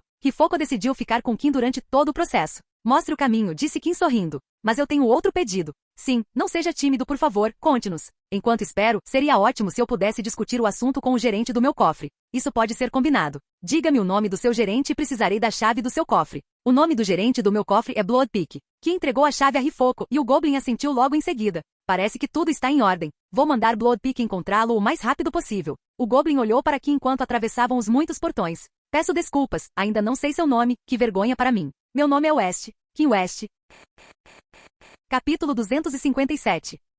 Hifoco ficou imóvel em choque enquanto se virava para encarar seu vendedor recém-identificado. A história de Vestes era infame em Gringotts. Como ao longo dos anos, aos poucos, os Vestes haviam sacado seu dinheiro de seus cofres e transferido para outro no exterior. Na história das Ilhas Britânicas, onde seu banco era a única opção sem alternativas, uma conta como a de Vestes sacando todo o seu dinheiro nunca havia acontecido. As únicas vezes em que uma conta saía de Gringotts era quando não tinha dinheiro suficiente para manter a conta e pagar pelos serviços de Gringotts. O que nunca foi o caso de Vestes, pelo menos até aí. Era um ponto negativo na história deles. Eles eram a base de toda a indústria bancária dos humanos, e mesmo que os humanos nunca lhes permitissem varinhas, não podiam tirar o setor bancário dos goblins. Isso irritava muitos humanos, mas não havia nada que pudessem fazer a respeito. Contratos rígidos haviam sido firmados há mais de um milênio, e mesmo sem isso, os humanos não podiam negar seus excelentes serviços. West, você diz? Sim, Kim West. Entendo. Vamos para a sala de reuniões. Hifoco olhou para a saída que iria tomar antes de saber quem era Kim. Ela levava a uma sala de reuniões de nível inferior. Aquela sala estava, claro, fora de questão agora. Mesmo que Gringotts visse o mínimo de negócios de Vestes, eles não poderiam tratá-los como qualquer outra pessoa aleatória que entrasse no banco. Além disso, aquela era uma oportunidade. Hifoco olhou para Kim com o canto dos olhos. Caminhando ao seu lado, caminhava um membro mais jovem da família West, e jovem significava futuro, se ele conseguisse, de alguma forma, construir um bom relacionamento com aquela criança. Isso poderia fazer com que Gringotts conseguisse mais negócios com Vestes no futuro, e como bônus, receberia reconhecimento e elogios por fazer isso acontecer. Hora de transformar o ouro em galeões, pensou ele, e escolheu outra saída, esta levando a uma das salas de reunião mais elegantes de Gringotts, que eles usavam para entreter sua clientela de alto nível. Se você esperar aqui, volto em breve com nosso avaliador e Bloodpeak. Rifoco abriu a porta da sala de reuniões. Kim sorriu para o Goblin enquanto Rifoco fechava a porta atrás de si. Ele se virou e, em vez da típica sala de reuniões, a sala parecia mais um lounge. Havia um lustre dourado iluminando o ambiente com um bar abastecido, belas pinturas nas paredes, móveis luxuosos, o salão inteiro brilhava com elegância em cada canto. Ele se sentou em um sofá muito confortável e olhou para a sala. Eles estão se esforçando ao máximo, disse ele com um sorriso na voz, e eu aqui pensando que ficariam chateados comigo. Bem, estou trazendo para eles um pouco da história e da cultura deles. Kim tirou o estojo de veludo com o velho galeão. Em vez de derreter o velho galeão obsoleto e transformá-lo em um tijolo de ouro que ficaria guardado no cofre de um banco, vendê-lo aos goblins por seu valor histórico era muito mais vantajoso. Quando ele colocou a maleta na mesa baixa à sua frente, a porta da sala de reuniões se abriu. Kim olhou para a porta e perguntou com a cabeça ligeiramente inclinada: quem é você? A garota não, a jovem mulher, parada perto da porta não era o Goblin que ele esperava. Bom dia, a mulher deu um passo à frente com uma graça cultivada. Meu nome é Talice. Olá, Talice. Meu nome é Kim. É um prazer conhecê-la, mas não sei por que você está aqui. Talice sorriu, revelando seu branco perolado perfeito por trás de seus lábios rosados. O caixa Rifoco me disse para vir aqui para lhe fazer companhia enquanto ele vai buscar o gerente do seu cofre. Que gentil da parte dele. Talice sorriu antes de apontar para o bar na sala. Gostaria de beber alguma coisa? O bar está abastecido com todos os tipos de bebidas, até mesmo algumas bebidas de Goblin, se você quiser experimentar. Recomendo que experimente, o sabor é diferente do que temos em nossos pubs e prateleiras. Kim balançou a cabeça com um sorriso educado. Obrigado pela oferta, mas não estou com vontade de beber nada agora, talvez em outra hora. Talice assentiu compreensivamente, caminhou até o sofá e sentou-se ao lado de Kim, trazendo consigo um agradável aroma de perfume borrifado com bom gosto, com notas cítricas sobre baunilha amadeirada e um tom floral que ele não conseguia distinguir. Então, Kim, conte-me sobre você. Algo sobre mim. Eu gosto de mágica. Você gostaria de ver um pouco? Eu adoraria, mas não seria sensato sacar a varinha no terreno dos goblins. Isso vai contra as regras de Gringotts e os termos do tratado, disse a funcionária de Gringotts, franzindo as sobrancelhas meticulosamente cuidadas. Está tudo bem, disse Kim, com a malícia brilhando nos olhos. Não preciso da minha varinha para fazer essa magia, nem preciso lançar um feitiço. É um tipo especial de magia, completamente segura e que não viola nenhum tratado. Se você diz, disse Thalia, lançando um olhar silencioso para Kim, duvidando que tal magia existisse. Kim enfiou a mão no bolso e tirou um porta-cartões prateado com um padrão gravado presenteado por Marcos. Tudo o que preciso é de um baralho de cartas. Kim sorriu, abrindo o porta-cartões para revelar um baralho com versos carmesim e dourado. Talice observou as cartas se moverem sob os movimentos habilidosos dos dedos de Kim. Uau, disse ela fascinada, batendo palmas de leve. Certo, vou passar as cartas de uma mão para outra. Ele pressionou as cartas levemente, e elas dispararam para a outra mão. Quero que você me pare em um ponto no meio, qualquer ponto que você desejar, e eu paro para você escolher a carta de cima, entendeu? Talice assentiu. Excelente, diga-me para parar. Ele começou o floreio primaveril. Parar. Kim parou e apresentou o baralho dividido na mão de baixo. Ótimo, agora pegue a carta, não me mostre, mas memorize naipe e tudo. Pronto? Perfeito. Agora coloque de volta. É assim mesmo. Ele embaralhou as cartas um pouco antes de esconder o baralho entre as palmas das mãos. Agora, você acha que eu sei qual é a sua carta? Saiba que não estou usando nenhuma magia, e este baralho é o mais comum possível. Não, você não saberia qual é o meu cartão, ela disse, olhando para Kim com um sorriso divertido. Não ficaria impressionado se eu escolhesse uma carta do baralho e fosse a que você escolheu? Muito. E é isso que eu vou fazer. Ele tirou o baralho da palma da mão e começou a folheá-lo, e em algum momento, um sorriso apareceu em seu rosto, e ele discretamente empurrou uma carta para cima com o dedo mindinho, fazendo-a se destacar das outras cartas, e arrancou um suspiro da plateia. Presumo que este seja seu cartão. Sim. Esta é a minha carta. Talice agarrou a mão de Kim junto com o baralho, puxando-os para perto de si. Como você fez isso? Você deve ter usado alguma magia. Não tem outro jeito. Ela ergueu os olhos das cartas e se aproximou. Como você fez isso? Kim sorriu suavemente. O mágico nunca revela seu segredo, senhorita. É contra o nosso código sagrado.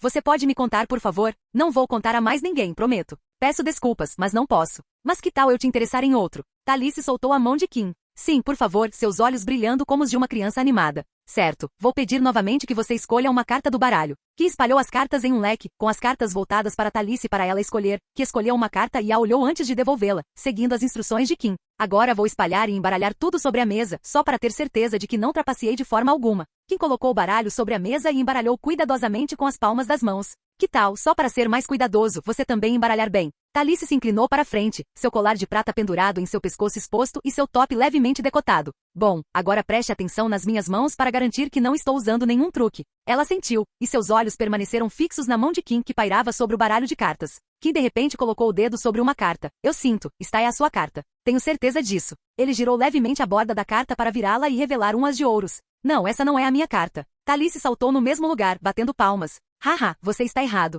Sua voz morreu quando ela ergueu os olhos das cartas para Kim e viu uma rainha de copas pendurada frouxamente na borda dos lábios de Kim. Sério, ele sorriu. Uma pena que eu estivesse errado. Talvez eu não seja digno da bela arte da magia. Como? Quando? Isso não é possível, disse Talice. É mágica, minha querida. Tudo é possível, disse Kim misteriosamente antes de continuar. Você tem olhos lindos, Talice. Talice se viu encarando o par de olhos cinza-pedra e embora fossem de uma cor incomum, havia algo mais ali que ela não conseguia desviar o olhar. A porta da sala se abriu, e o que quer que fosse se quebrou quando Talice percebeu que estava olhando sem perceber. Ela se virou para a porta e viu 3 goblins, o terceiro goblin a fez arregalar os olhos. Ela olhou de volta para Kim, que abriu seu porta-cartões para que as cartas se empilhassem ordenadamente em um baralho antes de se guardarem no porta-cartões. Senhor West, disse um dos goblins, vestido com roupas melhores que as de Rifoco, meu nome é Bloodpick, sou o gerente do seu cofre. Prazer em conhecê-lo, Bloodpick, disse Kim. Não acredito que nos 6 anos em que meu cofre está aqui, está é a primeira vez que nos encontramos. De fato, suas transações vêm principalmente de cheques de ordem, disse Bloodpick. Só vi suas assinaturas em centenas de folhas de cheques, mas você não. Bem, antes tarde do que nunca, disse Kim. Enquanto Kim conversava com Bloodpick, Rifoco se comunicava silenciosamente com Talice. Ele olhou para ela e fez uma pergunta em silêncio, mas Talice balançou a cabeça com um suspiro silencioso, fazendo Rifoco franzir a testa. Senhor West, disse Rifoco, deixe-me apresentar-lhe o avaliador, Bogrod. O avaliador assentiu, mas não disse nada. Kim assentiu de volta, mas notara a mudança na expressão de Talice. Olhou para Rifoco e teve que admitir que o caixa estava se esforçando para conseguir aquilo. Kim vira as peculiaridades da funcionária humana de Gringotes. Ela era muito paqueradora, os toques sutis. Como se sentara bem ao lado dele quando todo o resto estava vazio. E quando espiou a mente de Talice, soube que seus palpites estavam corretos. Ela fora contratada por Gringotes para flertar com os clientes e torná-los mais impressionáveis e agradáveis durante as negociações. Cada ato dela visava dar vantagem a Gringotes, mesmo quando sugeria uma bebida. Tentava deixá-lo embriagado usando o teor alcoólico extremamente alto das bebidas dos goblins. Mas tudo que Talice conseguiu com sua investigação foi que Kim gostava de magia. Os 3 goblins sentaram-se em frente a Kim, com Talice saindo da sala. Kim entregou o estojo de moedas a Bogrod, que pegou uma lupa e começou a observar a moeda com a outra mão, mexendo nela constantemente. O velho goblin falou com uma voz anciã. Este é um galeão genuíno. O feitiço é antigo, diferente do que usamos hoje. Mas a magia é certamente da marca Goblin e de Gringotes. Ele olhou para Kim e assentiu. Esta moeda tem mesmo 1000 anos. Isso é ótimo, disse Kim. Quanto você quer por isso, criança? Perguntou Bogrod. 50.000 galeões, disse Kim. Bogrod balançou a cabeça. Demais. Gringotes pode te dar no máximo 30.000. Vou descer para 45, mas não mais baixo. Que tal? Bogrod recusou o contrapreço. Posso subir até 32, mas nem um nuke a mais. Kim ficou em silêncio e encarou Bogrod. Ele vestia roupas simples, mas claramente melhores que as de Bloodpick. Os outros 2 goblins não disseram uma palavra enquanto Bogrod negociava sozinho. Ele era claramente alguém muito importante e ocupava uma posição mais alta em Gringotes. Não vou cair abaixo de 40, disse Kim. Se não conseguir meu preço aqui, sempre posso leiloar a moeda. E tenho certeza de que alguns goblins na nação dos goblins ficariam muito felizes em tirá-la da minha mão. Os olhos aguçados de Bogrod encararam Kim. Vestes, pensou ele. Gringotes era um dos maiores bancos do mundo mágico, com muitos países onde detinha o monopólio do setor bancário, assim como nas Ilhas Britânicas, que era sua base, o primeiro Gringotes a existir. Portanto, foi uma vergonha para a reputação deles quando aquela mesma filial perdeu o maior cliente que tinham, e isso sem que eles soubessem. Certo, disse ele, concordo com 40.000 galeões. Ele queria recusar e dizer à criança que poderia tentar a sorte nos leilões, mas aquilo era sobre a história deles. E a moeda deveria pertencer a Gringotes e não à vitrine de algum indivíduo. Ótimo, sorriu Kim, enfiou a mão no bolso e tirou mais 2 porta-moedas. Gostaria de comprar uma foice e um nuke? Tenho-os aqui. Os 3 goblins congelaram em seus assentos, olhando fixamente para os 2 estojos de moedas enquanto Kim os abria e mostrava uma foice e um nuke antigos dentro das caixas. Quero mais 40 por cada um total de 80.000. Sem negociação é pegar ou largar, disse Kim. Embora o cofre do arquiteto fosse todo de ouro e joias, havia algumas foices e nukes espalhados por ali.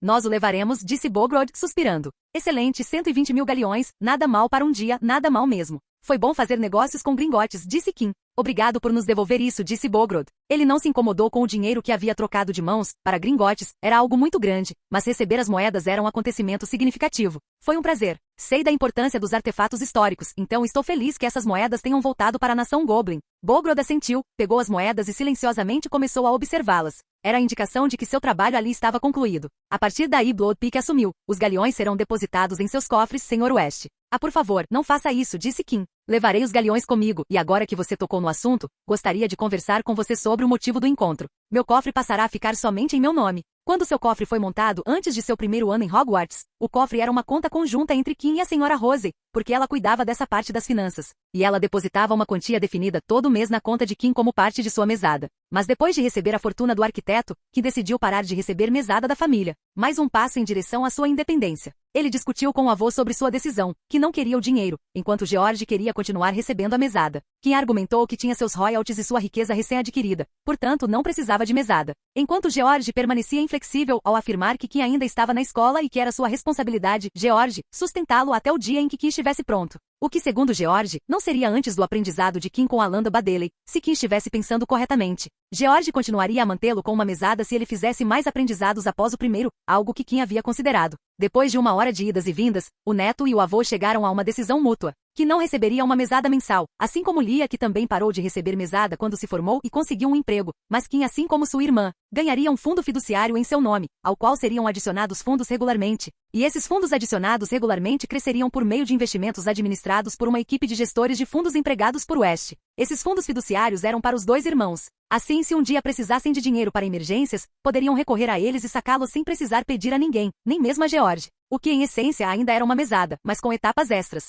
George West, assim como seus netos, era orgulhoso e teimoso. Os depósitos mensais cessarão a partir do mês de setembro. Além disso, vou impor um limite de 20 mil galeões ao cofre, e toda vez que o dinheiro no cofre exceder esse limite, gostaria de ser informado. Disse Kim antes de pegar um envelope. Estas são as minhas instruções que quero que sejam aplicadas ao meu cofre quando ele mudar de proprietário no dia 1º de setembro. Bloodpeak pegou o envelope e o guardou no bolso. Iria examiná-lo mais tarde. Era um gerente de cofre que lidava com contas de alto nível. Esta conta não chegava nem perto do seu nível habitual, mas por ser uma conta West, fora atribuída a ele, e ele a aceitara. Ele se perguntava se esta conta lhe faria alguma coisa, mas considerando as instruções faladas por Kim, ele planejava restringir sua riqueza em Gringotts, assim como sua família. Entendido, ele disse, farei essas mudanças conforme necessário. Obrigado, disse Kim, olhando para Bogrod. Havia outro motivo para ele ter vindo ali hoje. Inicialmente, ele ia discutir o outro assunto com Bloodpeak, mas como Bogrod tinha uma autoridade muito maior, ia lidar com ele. Senhor Bogrod, disse Kim, tenho outro assunto que gostaria de discutir com o senhor. Bogrod ergueu os olhos das moedas.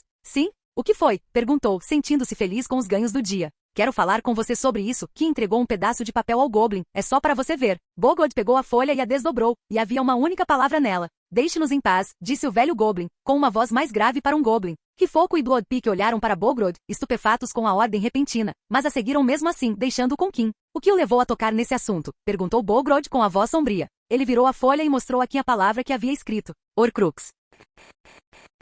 Capítulo 258. O que levaria você a mencionar isso? Kim encarou o velho Goblin, que o olhava com olhos penetrantes, uma postura cautelosa e o pedaço de papel firmemente preso em suas unhas compridas. Então você conhece a Horcrux, disse Kim. É um bom indício. Não, não é. Até mesmo a menção dessa magia vil é um presságio de infortúnio e um convite ao infortúnio, disse Bogrod, mostrando os dentes. Ah, vamos lá, não é tão ruim assim.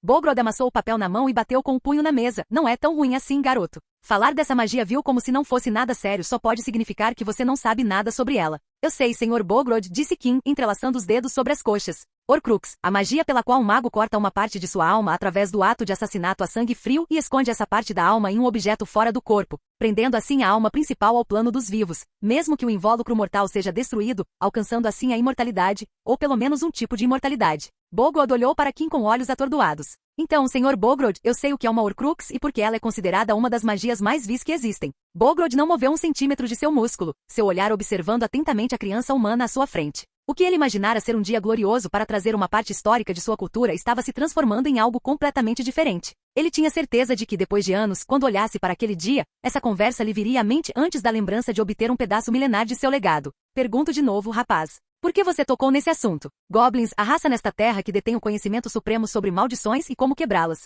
Mesmo que a sua raça tenha se consolidado como detentora de ouro, quando precisa de quebrar maldições, qualquer um com um pingo de conhecimento e bom senso recorreria aos Goblins. Se fosse outra época, Bogrod estufaria o peito e torceria o nariz. Uma Horcrux, em sua essência, é um objeto encantado, continuou Kim, mas omitiu a parte de que uma Horcrux também poderia ser um ser vivo, o que significa que, com conhecimento suficiente, ela poderia ser quebrada. Então, eu pergunto a você, Goblin, se sua espécie tem uma maneira de quebrar uma Horcrux? O diadema de Rowena Ravenclaw e a taça de Elga Flepufo, 2 artefatos inestimáveis criados pelos fundadores de Hogwarts. Embora seu criador não interessasse a Kim, ele estava profundamente interessado no fato de que ambos os artefatos, segundo rumores, possuíam propriedades mágicas. Ele não conhecia a natureza dessas propriedades mágicas e desejava saber. Infelizmente, ambos estavam contaminados pela alma de Voldemort, e antes que Kim pudesse sequer desejar estudá-los, precisava remover os fragmentos de alma sem destruí-los. E era por isso que ele estava ali perguntando a um Goblin que encontrava pela primeira vez sobre um assunto que lhe despertava a sensação de cautela e desconforto. Mas não havia como evitar, ele tentará encontrar um método por conta própria, vasculhar a biblioteca de Hogwarts e a sala precisa. Mas em nenhum lugar encontrar um método que não envolvesse a destruição do receptáculo da alma. Bogrod não respondeu imediatamente e em vez disso, observou Kim, buscando saber de onde vinha essa pergunta e por que a criança humana queria saber sobre a magia obscura.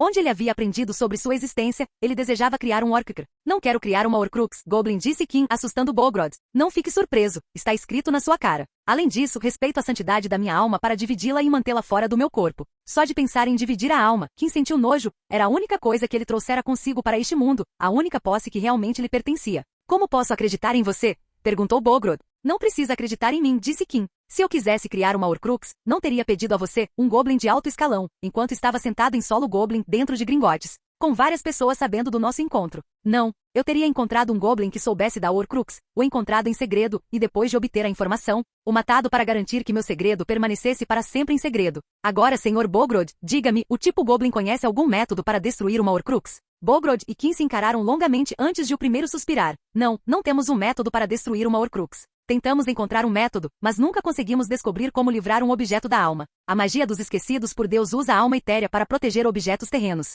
Kim não demonstrou nenhuma mudança na expressão, mas internamente suspirou de decepção. Entendo, disse ele, é uma pena então. Eu esperava ter aprendido algo novo hoje, mas parece que não será o caso. Bogrod encarou Kim com descrença. Era por isso que ele pedia Horcrux, só para aprender algo novo? Se ele queria aprender algo novo, então procuraria magia conhecida e respeitável. Por que Horcrux? Kim se levantou, pois não tinha mais nada para discutir ou realizar naquele dia. Obrigado por responder à minha pergunta, Sr. Bogrod. Pelo seu tempo e hospitalidade, gostaria de lhe agradecer, disse ele, enfiando a mão no bolso do paletó e tirando mais 3 porta-moedas. Bogrod respirou fundo ao ver os estojos de moedas. Este é o meu presente para você. Kim colocou as 3 caixas sobre a mesa e as abriu, revelando um galeão antigo, uma foice e um nuque. Depende de você o que deseja fazer com elas, pode entregá-las a Gringotts ou pode ficar com elas. Se decidir entregá-las a Gringotts, justifique que foi um sinal de boa vontade do Ocidente, e se decidir se presentear, nunca mais falarei dessas moedas. Bogrod desviou o olhar das moedas para Kim. Ele sabia o que aquilo significava. O que quer que fosse discutido entre os dois não deveria ser revelado. O presente de moedas era apenas algo para garantir o silêncio.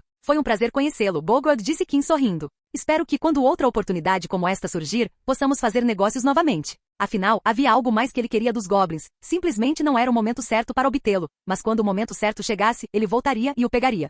Quebra de cena. Você já arrumou suas roupas? Sim, eu empacotei minhas roupas direitinho. E você não pediu para Polly conferir 2 vezes? De que adianta me perguntar? A senhora Rose estreitou os olhos. Não importa se alguém verificou ou não no final, é sua responsabilidade verificar seu trabalho. Sim, senhora, disse Kim.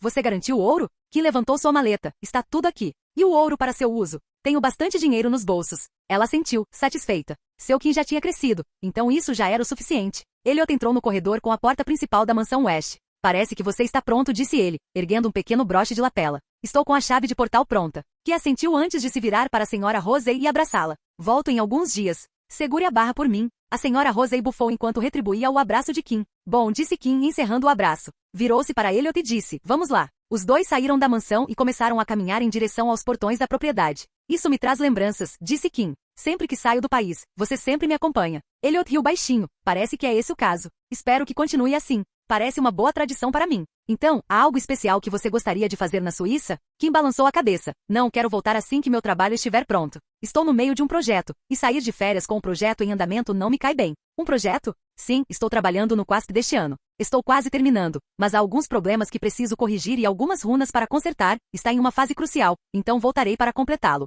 Ah, meu Deus, posso saber qual é o produto desta vez? Não, Kim sorriu e balançou o dedo. É uma surpresa. Você saberá quando eu mostrar no dia da revelação. Uma pequena dica?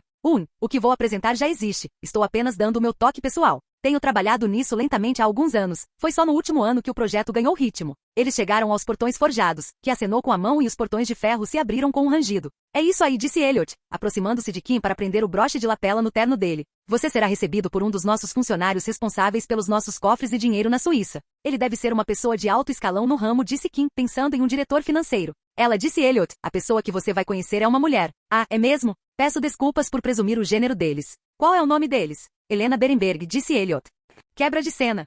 As cores do arco-íris se dissiparam e o mundo voltou à normalidade quando a chave de portal deixou Kim na posição pretendida. Ele olhou ao redor e se viu em uma sala com paredes de tijolos cinzas, sem ter visto uma única demão de tinta em suas vidas. Seus olhos se curvaram ao ver os MLS iluminando a sala fechada, o que o deixou feliz. Sua invenção havia se tornado verdadeiramente internacional.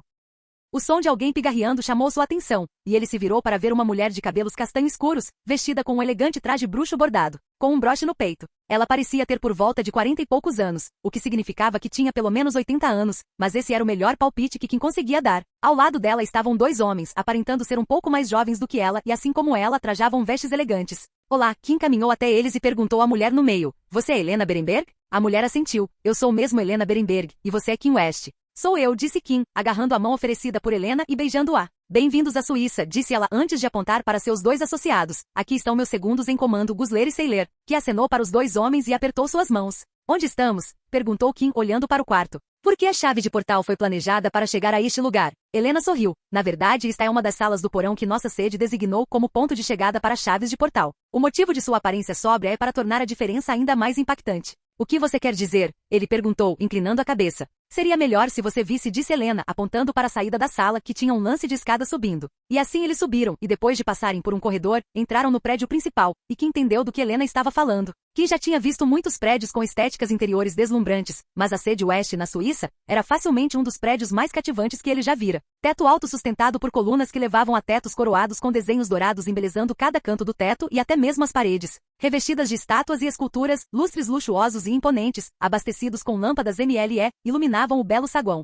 Sob seus pés, havia um piso de mármore com belos padrões, e todo o saguão era ricamente mobiliado. Mas seus olhos foram atraídos para a coisa d'água no meio da sala, se é que se podia chamar assim. Era uma grande esfera de água cintilante, transparente como um diamante, flutuando sobre um lago construído no chão, e dentro dessa esfera de água nadavam peixes brilhantes. Kim semicerrou os olhos para a esfera de água, notou algo peculiar nela. Aproximou-se e viu que os peixes não eram peixes de verdade, mas apenas água colorida e brilhante, encantada para assumir a forma de peixes. Observou um peixe vermelho e um peixe azul se encontrarem e se transformarem em um peixe roxo maior. Os peixes no espectro do arco-íris se fundiam e se dividiam para se transformarem em peixes coloridos. Uau, ele disse antes de se virar para Helena. Vocês todos são mesmo pessoas de finanças, não são? Suas palavras provocaram gargalhadas em Helena, Gusler e Seiler. Basileia, na Suíça, era o local onde grande parte da riqueza de West se espalhava pelo mundo. Era um grande estoque que se tornou ainda maior quando George transferiu a capital britânica para a Suíça, dando-lhe um aumento substancial, o que levou à construção desta sede que administrava uma quantidade considerável de riqueza. Era um monumento construído exclusivamente para exibir a riqueza de West. Os olhos de Helena encontraram alguém, e ela chamou a pessoa. Alexia, por favor, vem aqui. Kim se virou e viu uma jovem alta e loira com olhos castanhos, vestida com uma blusa jaqueta plissada sobre uma camisa branca e uma saia longa, e por cima da roupa havia uma capa. Helena colocou a mão no ombro de Alexia enquanto a apresentava. Esta é Alexia Piaget, e ela estará lá para todas as suas necessidades durante sua estadia aqui. Alexia fez uma breve reverência e sorriu gentilmente. Sinta-se à vontade para me dizer o que quiser, e eu providenciarei isso para você. Kim assentiu, mas continuou encarando Alexia. Já nos encontramos em algum lugar? Perguntou ele, porque tenho certeza de que já te vi em algum lugar, mas não consigo identificar. Não nos conhecemos, disse Alexia, mas havia um sorriso em seu rosto. Mas há uma chance de você ter me visto. Vou te dar uma dica, Belch Batons. A mente de Kim disparou e imediatamente se lembrou da delegação de Belch Batons que viera a Hogwarts para o torneio tribruxo. Mas não, Alexia Piaget não estava lá. Mas então Kim se lembrou de que Alexia havia dito que eles não se conheciam, e a lembrança fez sentido para Kim quando ela surgiu em sua mente. Agora me lembro, disse ele, eu vi você em um dos álbuns de fotos de Lia. Sim, você estudou em Belch Batons com minha irmã, não é? Sim, sua irmã e eu somos amigas, disse Alexia. Ela falava muito sobre você, sabe? Nossos grupos de amigos parecem que conhecemos você, ou você quando era criança. Kim gemeu. O que ela disse? Sua irmã tinha falado demais quando ele era pequeno, e embora isso fosse legal, ele conseguia adivinhar o que ela dizia para as amigas. Bem, para começar, havia muitas histórias. Kim gemeu ainda mais. Assim como não gostar das fotos do passado, Kim também não gostava de falar sobre sua infância. Olhando para trás agora, ele agindo como uma criança o estava deixando encolhido. Havia muitas fotos fofas no criado mudo dela que mudavam toda vez que ela voltava de casa, disse Alexia se divertindo. E até Helena e as outras duas estavam se divertindo. Aquela minha irmãzinha maldita, disse Kim, sentindo-se profundamente envergonhado. Ele olhou para Alexia. Espero que você seja uma boa amiga da Lia e não se importe de contar as histórias da época de escola dela. Vou precisar de muita munição se quiser que ela se sinta como eu estou me sentindo agora. O sorriso de Alexia se alargou. Precisaremos de muito mais tempo se você quiser ouvir todos eles. Senhora Piaget, estou ansioso pelo nosso tempo juntos. Capítulo 259. Que olhou fixamente para o prédio à sua frente. Era um edifício que ele considerava completamente oposto ao de Gringotts. O banco dos goblins era feito de pedra branca, exibindo sua majestade ancestral, enquanto o edifício à sua frente era de um negro de tirar o fôlego, sem uma partícula de poeira manchando seu exterior polido. Se o design exterior de Gringotts refletia a arquitetura da época em que fora construído, então o edifício à sua frente era apenas uma caixa preta e robusta. Gringotts tinha portões de bronze, o edifício à sua frente tinha portas de vidro. A única coisa que ambos tinham era que seus nomes estavam escritos em ouro. Monólito. Monólito, em ele disse, o símbolo de terror e segurança ao mesmo tempo. Helena, de pé ao lado dele, assentiu. É a política do banco. Não roube de nós, e manteremos seu dinheiro seguro e protegido. Gringotts, lá em casa, é praticamente a mesma coisa, embora sejam muito mais explícitos sobre suas ameaças, gravadas bem na porta da frente. Kim gostava muito da prosa dos Gringotts, mas também gostava da sutil advertência de Monólito. Tinha seu selo de aprovação. Conte-me mais sobre Monólito. Bem, é um banco privado clássico, disse Helena enquanto ela, Ki e Alexia caminhavam até as portas de vidro e os dois seguranças vestidos de azul e prata abriam a porta para elas. Eles atendem clientes abastados e com riqueza abundante, como a sua família oferecem a eles serviços bancários básicos, corretagem, consultoria tributária limitada, serviços de concierge, gestão de ativos discricionários e a vasta gama de gestão de patrimônio. Eles são famosos por suas promessas de sigilo. Uma vez que o dinheiro entra na Monolith, é difícil para alguém de fora obter informações sobre quem detém o que e quanto. Eles prometem que suas finanças serão mantidas em sigilo absoluto. É claro, eles não ajudarão você a infringir a lei e burlar a lei, claro, mas não a infringir a lei. E como eles atendem apenas clientes com altos ativos que têm estabilidade financeira sólida, isso garante que a Monolith não vá à falência, tornando extremamente seguro para eles manterem seus ativos. Isso é reconfortante, disse Kim enquanto olhava ao redor do banco. A primeira coisa que seus olhos notaram foram os pequenos gremlins de pedra empoleirados nas paredes e no teto ao redor da enorme sala. Ele observou um dos gremlins o seguir com os olhos como uma câmera de segurança, fazendo-se perguntar o que fariam se ele fosse um intruso. Infelizmente, ele não teve a liberdade de testar e sacar uma máscara de esqui preta e uma espingarda. O saguão tinha apenas uma mesa de recepção, e de alguma forma não parecia desolado, apesar da falta de outros móveis. Atrás da longa mesa de mármore branco estampado, estavam sentadas 3 mulheres no auge da beleza, vestidas com trajes idênticos. Caminharam até a mulher do meio, que ergueu os olhos do trabalho e se levantou ao vê-lo se aproximando. Senhora Berenberg, disse ela com uma leve reverência, estávamos esperando. Espero que esteja tendo um bom dia. Estou bem, obrigada, e espero que você também esteja. A mulher que trabalhava na Monolith como concierge na recepção acenou para Alexia antes de se virar para Kim, que ela percebeu que a encarava atentamente com uma sobrancelha levantada. Há algo, Sr. West? Ela perguntou.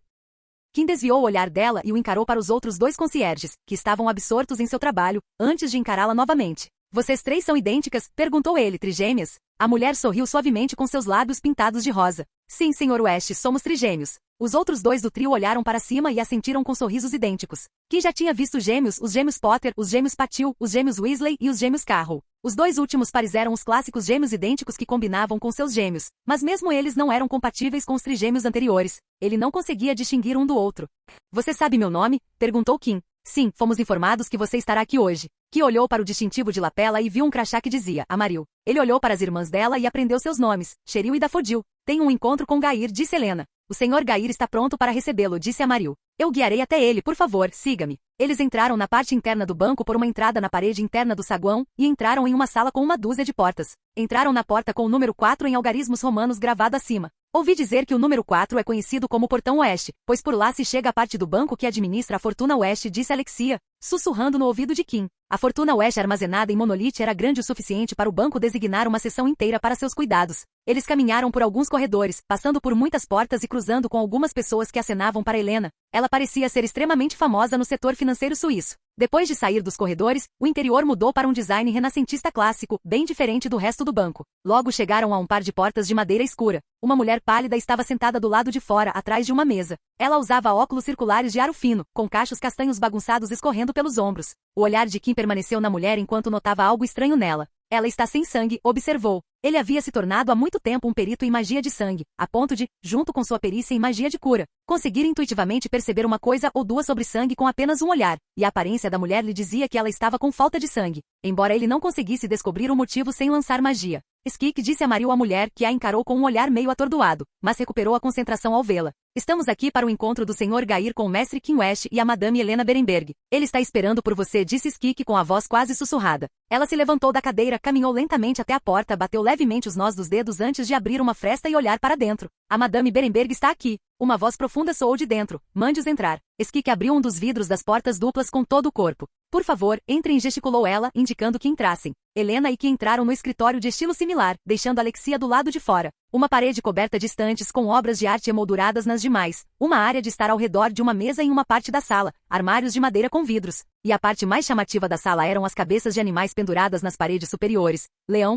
tigre, lobo, alce, entre outros animais não mágicos. Mas também havia as espécies mágicas, e essa coleção era impressionante de todos os ângulos: uma esfinge egípcia, um dragão dente de víbora peruano, um dragão de fogo sul-americano, um grifo de penas brancas e a lista continuava. Sentado no centro do escritório estava um homem em sua melhor forma, vestido com uma camisa preta simples e calças brancas. Recostado em sua cadeira atrás de uma mesa de 4 pernas simples, porém ornamentada. Helena cumprimentou o homem com sua voz grave, sem se levantar: você está linda como sempre. Que tal irmos jantar hoje à noite? Conheço um lugar luxuoso onde podemos saborear um bom vinho e uma boa comida. Sinto-me lisonjeado, Gair, mas gostaria de recusar educadamente. Sou, como você sabe, casado. O que isso tem a ver com alguma coisa? Perguntou Gair apaticamente, fazendo Helena suspirar. Ela já estava acostumada há muito tempo. Em seguida, Gair virou os olhos semicerrados para Kim. Então você é neto do George.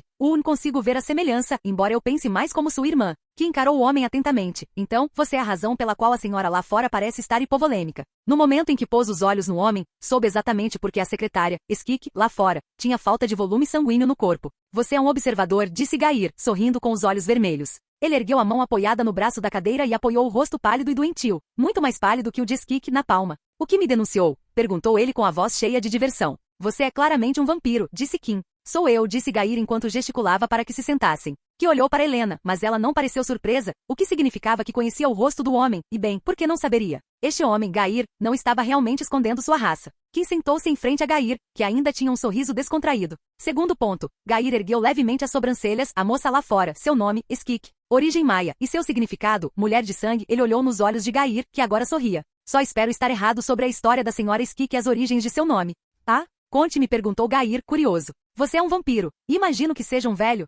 Velho, sim, acho que sim. Digamos que eu comecei a trabalhar para sua família quando o avô do seu avô era jovem. Kim estreitou os olhos. Era mais velho do que ele imaginara. Se você é tão velho assim, e ela se chama Skik, espero que não seja o nome verdadeiro dela, ou pelo menos o primeiro, e que você tenha dado a ela. Eu dei esse nome a ela, então Gair sorriu quando ela nasceu. Os lábios de Kim se estreitaram. Seus pensamentos estavam corretos. Ela foi criada para ser sua bolsa de sangue, disse Kim, meio afirmação, meio pergunta. MHMN. Embora você não precise se preocupar com ela, ela está fazendo isso por conta própria e está sendo generosamente recompensada. Ela é a única. Agora sim. O que significa que houve outros antes. Bem, se essa é a escolha dela, então acho que não é da minha conta, disse Kim antes de se apresentar formalmente. Prazer em conhecê-lo, Sr. Gair. Sou Kim West. Ah, ainda não me apresentei, né? Meu nome é Idris Gair e, como você adivinhou, sou um vampiro e trabalho como gerente de contas-chefe da conta West na Monolith, além de ser sócio da empresa. Você é interessante, Kim West. Kim deu de ombros. Então, Sr. Gair, como o senhor veio trabalhar para a minha família? Perguntou. Não precisa me chamar de Sr. Gair. Só Gair ou Idris servem, disse Gair, observando Kim com curiosidade.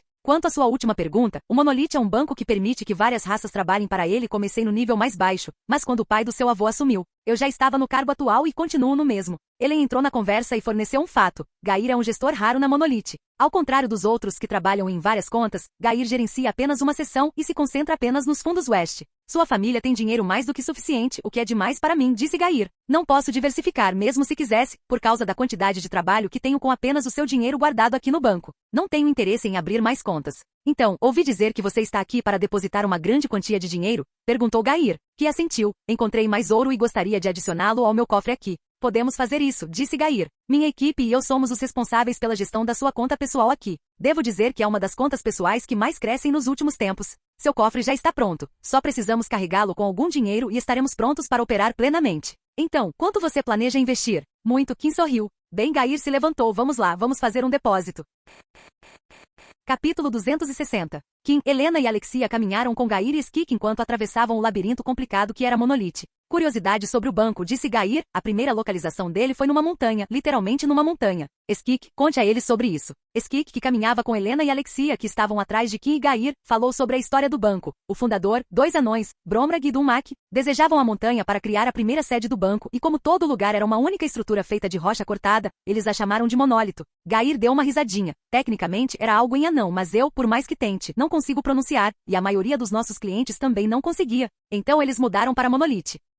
O que aconteceu com o lugar nas montanhas? Perguntou Kim. Deslizamento de terra, disse Gair. Droga, deve ser rochoso. Gair riu, sim, deve ter sido rochoso, muito bom. Então os anões fundaram a Monolith, hein? E como você se tornou sócio? Perguntou Kim. Bem, eu faço parte do banco há muito tempo, obviamente um dos melhores funcionários, e depois de trabalhar tanto tempo aqui e fazer as coisas certas, os astros se alinharam e me recompensaram com uma participação menor, disse Gair antes de suspirar. Embora eu não goste do trabalho extra que me deram. Juro que só me deram um gole de sangue para poderem me dar trabalho. O que não disse nada a Kim, mas pela sua impressão do vampiro, ele provavelmente teria descarrilado a carreira de uma ou duas pessoas, talvez muito mais, para chegar a essa posição. A política do escritório, disse Kim, deve ser difícil. Você não tem ideia, garoto. Kim notou que os corredores estavam ligeiramente inclinados para baixo já fazia algum tempo. Ele tinha certeza de que já haviam deixado a superfície há muito tempo e estavam no subsolo. Logo, as paredes se transformaram em masmorras, com paredes de pedra áspera, apenas o chão permanecia liso e plano. Logo, eles chegaram a um elevador com uma porta tipo persiana, paredes e pisos com pequenos orifícios pelos quais se podia ver. Um anão atarracado, de cabelo crespo e barba pontuda, estava sentado do lado de fora, afundado em uma cadeira com os pés pendurados para a frente. Ao ver o grupo se aproximando, levantou-se. Arsek, como você está hoje? Perguntou Gair em alemão. Mestre Gair, é raro vê-lo nas minas, disse o recém-identificado Arsek, respondendo em alemão, mas com um sotaque forte. Você sabe como é. É bom ir até as minas e cheirar todo aquele ouro atrás das portas, disse Gair antes de pegar uma chave. Eu gostaria de usar o elevador. Arsek olhou para a chave e depois para o grupo, principalmente Kim, Helena e Alexia, que não faziam parte do monólito. Como quiser, mestre Gair. Arsek abriu a porta, convidando o grupo a entrar. Lá dentro, Arsek tirou um aro com dezenas de chaves e habilmente destacou uma chave de dentro. À sua frente, ao lado da porta, havia mais uma dúzia de fechaduras sem nenhuma indicação. Arsek pegou a chave e a inseriu em uma das fechaduras sem identificação antes de olhar para Gair, que inseriu a sua na única fechadura do seu lado da porta. Com um aceno de cabeça um para o outro, eles giraram as chaves, e um rastro amarelo terra de magia percorreu o corpo do elevador. O elevador começou a descer com um pequeno tremor antes de parar e acelerar horizontalmente e depois em várias direções diferentes nos eixos vertical e horizontal. Arsek, conte aos nossos convidados um pouco sobre o elevador. O anão olhou para os três não monolititas e estufou o peito enquanto falava. O elevador é especial.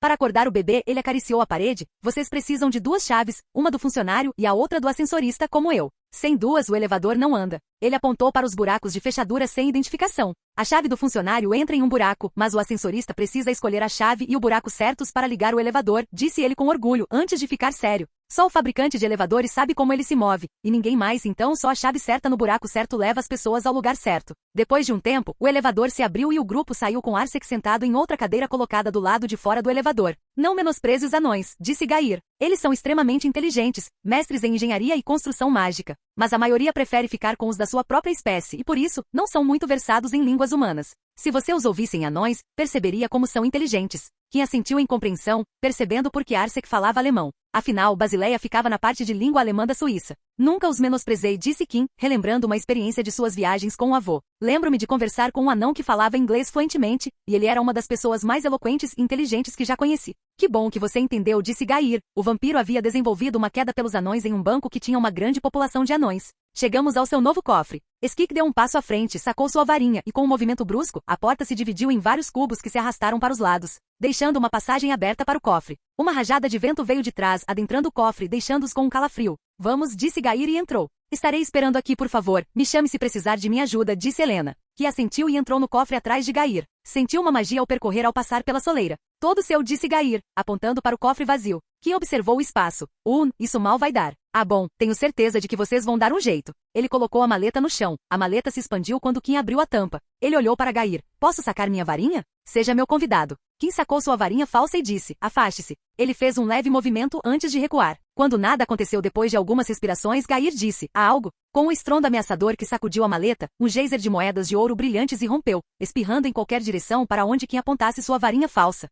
Isso me lembra de onde eu urino no vaso sanitário, disse Gair. Vampiro pode urinar? Claro que podemos. Eu, na minha base, ainda tenho fisiologia humana. É verdade que vampiros podem se curar bebendo sangue? Gair olhou para Kim por um breve segundo antes de retornar à chuva de ouro. Sim, podemos. Todo vampiro tem habilidade, mas nem todos conseguem. O que você quer dizer? Nós nos alimentamos de sangue para saciar a sede. Mas a maldita sede nunca passa de fato, então vampiros que não conseguem controlar a sede acabam bebendo sangue sem usá-lo para a cura. É comum em jovens sem experiência, mas existem alguns mais velhos que cedem à sede e nunca a controlam bem. Esses caras geralmente são sacrificados por causa de suas bebedeiras. Você já foi a uma? Gair riu em resposta, uma risada falsa que havia sido tão usada que se tornou real. Quanto você trouxe? Perguntou Gair, olhando para 5 montanhas de ouro que chegavam ao teto com uma cesta em andamento. Tenho quase certeza de que enviamos o valor exato, você não recebeu? Deixe esse tipo de coisa para o meu pessoal. Eu os pago por um motivo. Esta sala é grande o suficiente. Quando eu terminar, mal vai sobrar espaço para andar. Como você conseguiu tanto dinheiro, garoto? Quando eu tinha a sua idade, eu enlouquecia se alguém me desse 2 galeões.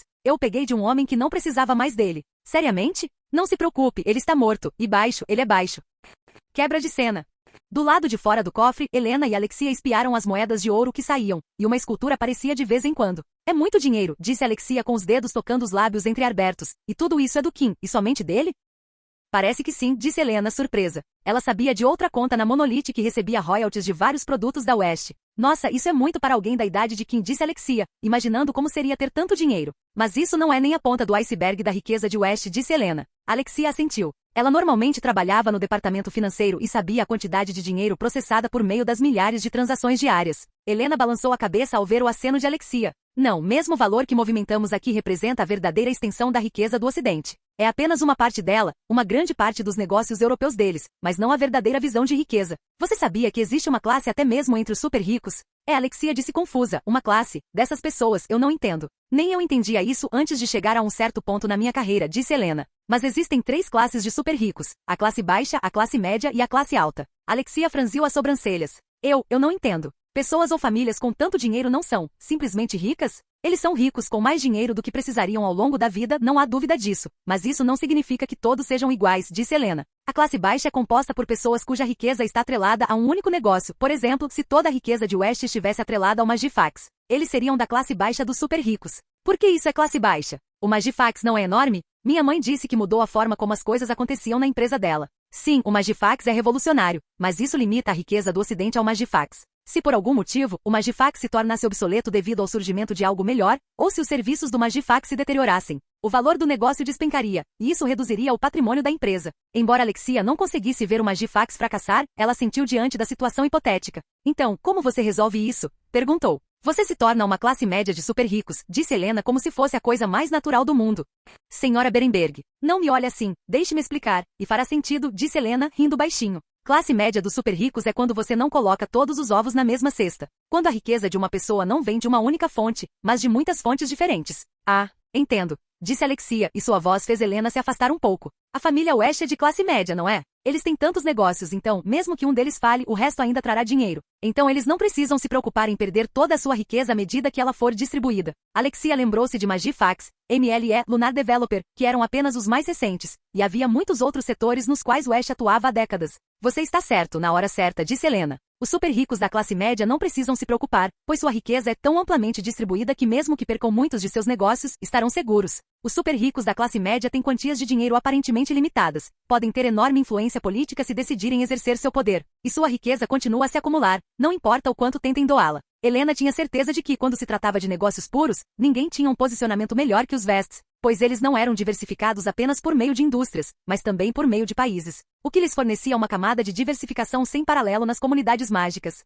Mas você está errada em uma coisa, Alexia, disse Helena. Os Vests não são da classe média, eles são da classe alta dos super ricos. A essa altura, Skik já havia se aproximado das 2 moças para ouvir a conversa interessante. A classe alta é a verdadeira elite endinheirada, rica há gerações. São membros da realeza, da nobreza, ou de uma linhagem de riqueza que remonta à história registrada. Eles não possuem empresas, eles possuem países. São membros da realeza saudita, ou oligarcas russos, ou nobreza europeia, ou endinheirados americanos. Essas pessoas não usam bancos como Monolith, nem contratam pessoas como nós para administrar seu patrimônio. Por quê? Porque seu patrimônio é muito mais difícil de quantificar. É possível calcular o valor de um negócio com bastante facilidade, e aí está, o valor de uma classe baixa ou alta. Mas a classe alta não acumula riquezas assim. Helena riu baixinho. Imagine ter o Tesouro Nacional de uma nação como seu saldo bancário. Eles são donos diretos de empresas estatais que não estão abertas à compra do público em geral. Podem ser donos das próprias terras onde o país foi construído. Precisa de dinheiro para gastar? Escreva uma carta ao Departamento do Tesouro do país, e a nação se tornará sua carteira ambulante. A riqueza dessas famílias também é altamente estável porque são muito diversificadas, e a única maneira de deixá-las falidas é derrubar um país inteiro.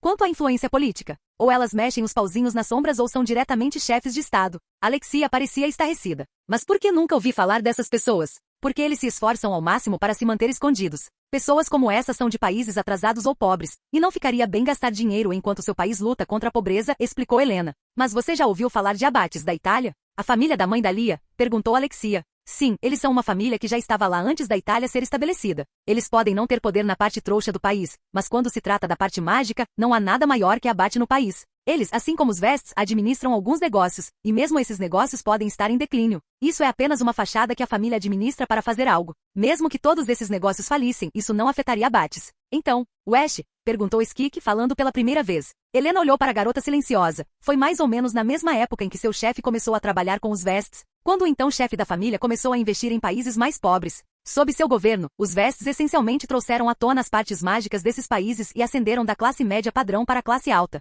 Sua próxima geração consolidou a posição. George West, que veio depois da consolidação, optou por se concentrar nos negócios de fato, já que esses países podiam crescer sozinhos e só precisavam de orientação de vez em quando. Seu filho, Adam West, aventurou-se no mundo trouxa, mas isso foi interrompido devido à sua morte prematura. Leah West, a próxima na linha, parece se concentrar no mundo mágico devido ao recente influxo de novos produtos inovadores. Embora seu irmão mais novo, Helena, apontou para Kim dentro do cofre. Kim West parece ter pedido alguém que o ajudasse a investir sua riqueza recém-adquirida no mundo trouxa. Parece que os Vests vão ganhar mais uma camada de diversificação com esta nova geração. Os três que trabalhavam para Vests olhavam para o West interior, ainda cuspindo ouro, testemunhando uma parte da linhagem maior do que pareciam e verdadeiramente conhecida apenas por aqueles com status de elite ou aqueles nos lugares certos. Fim do vídeo. Para acesso antecipado à continuação dos vídeos, ou para incentivar o canal, vire membro. Muito obrigado.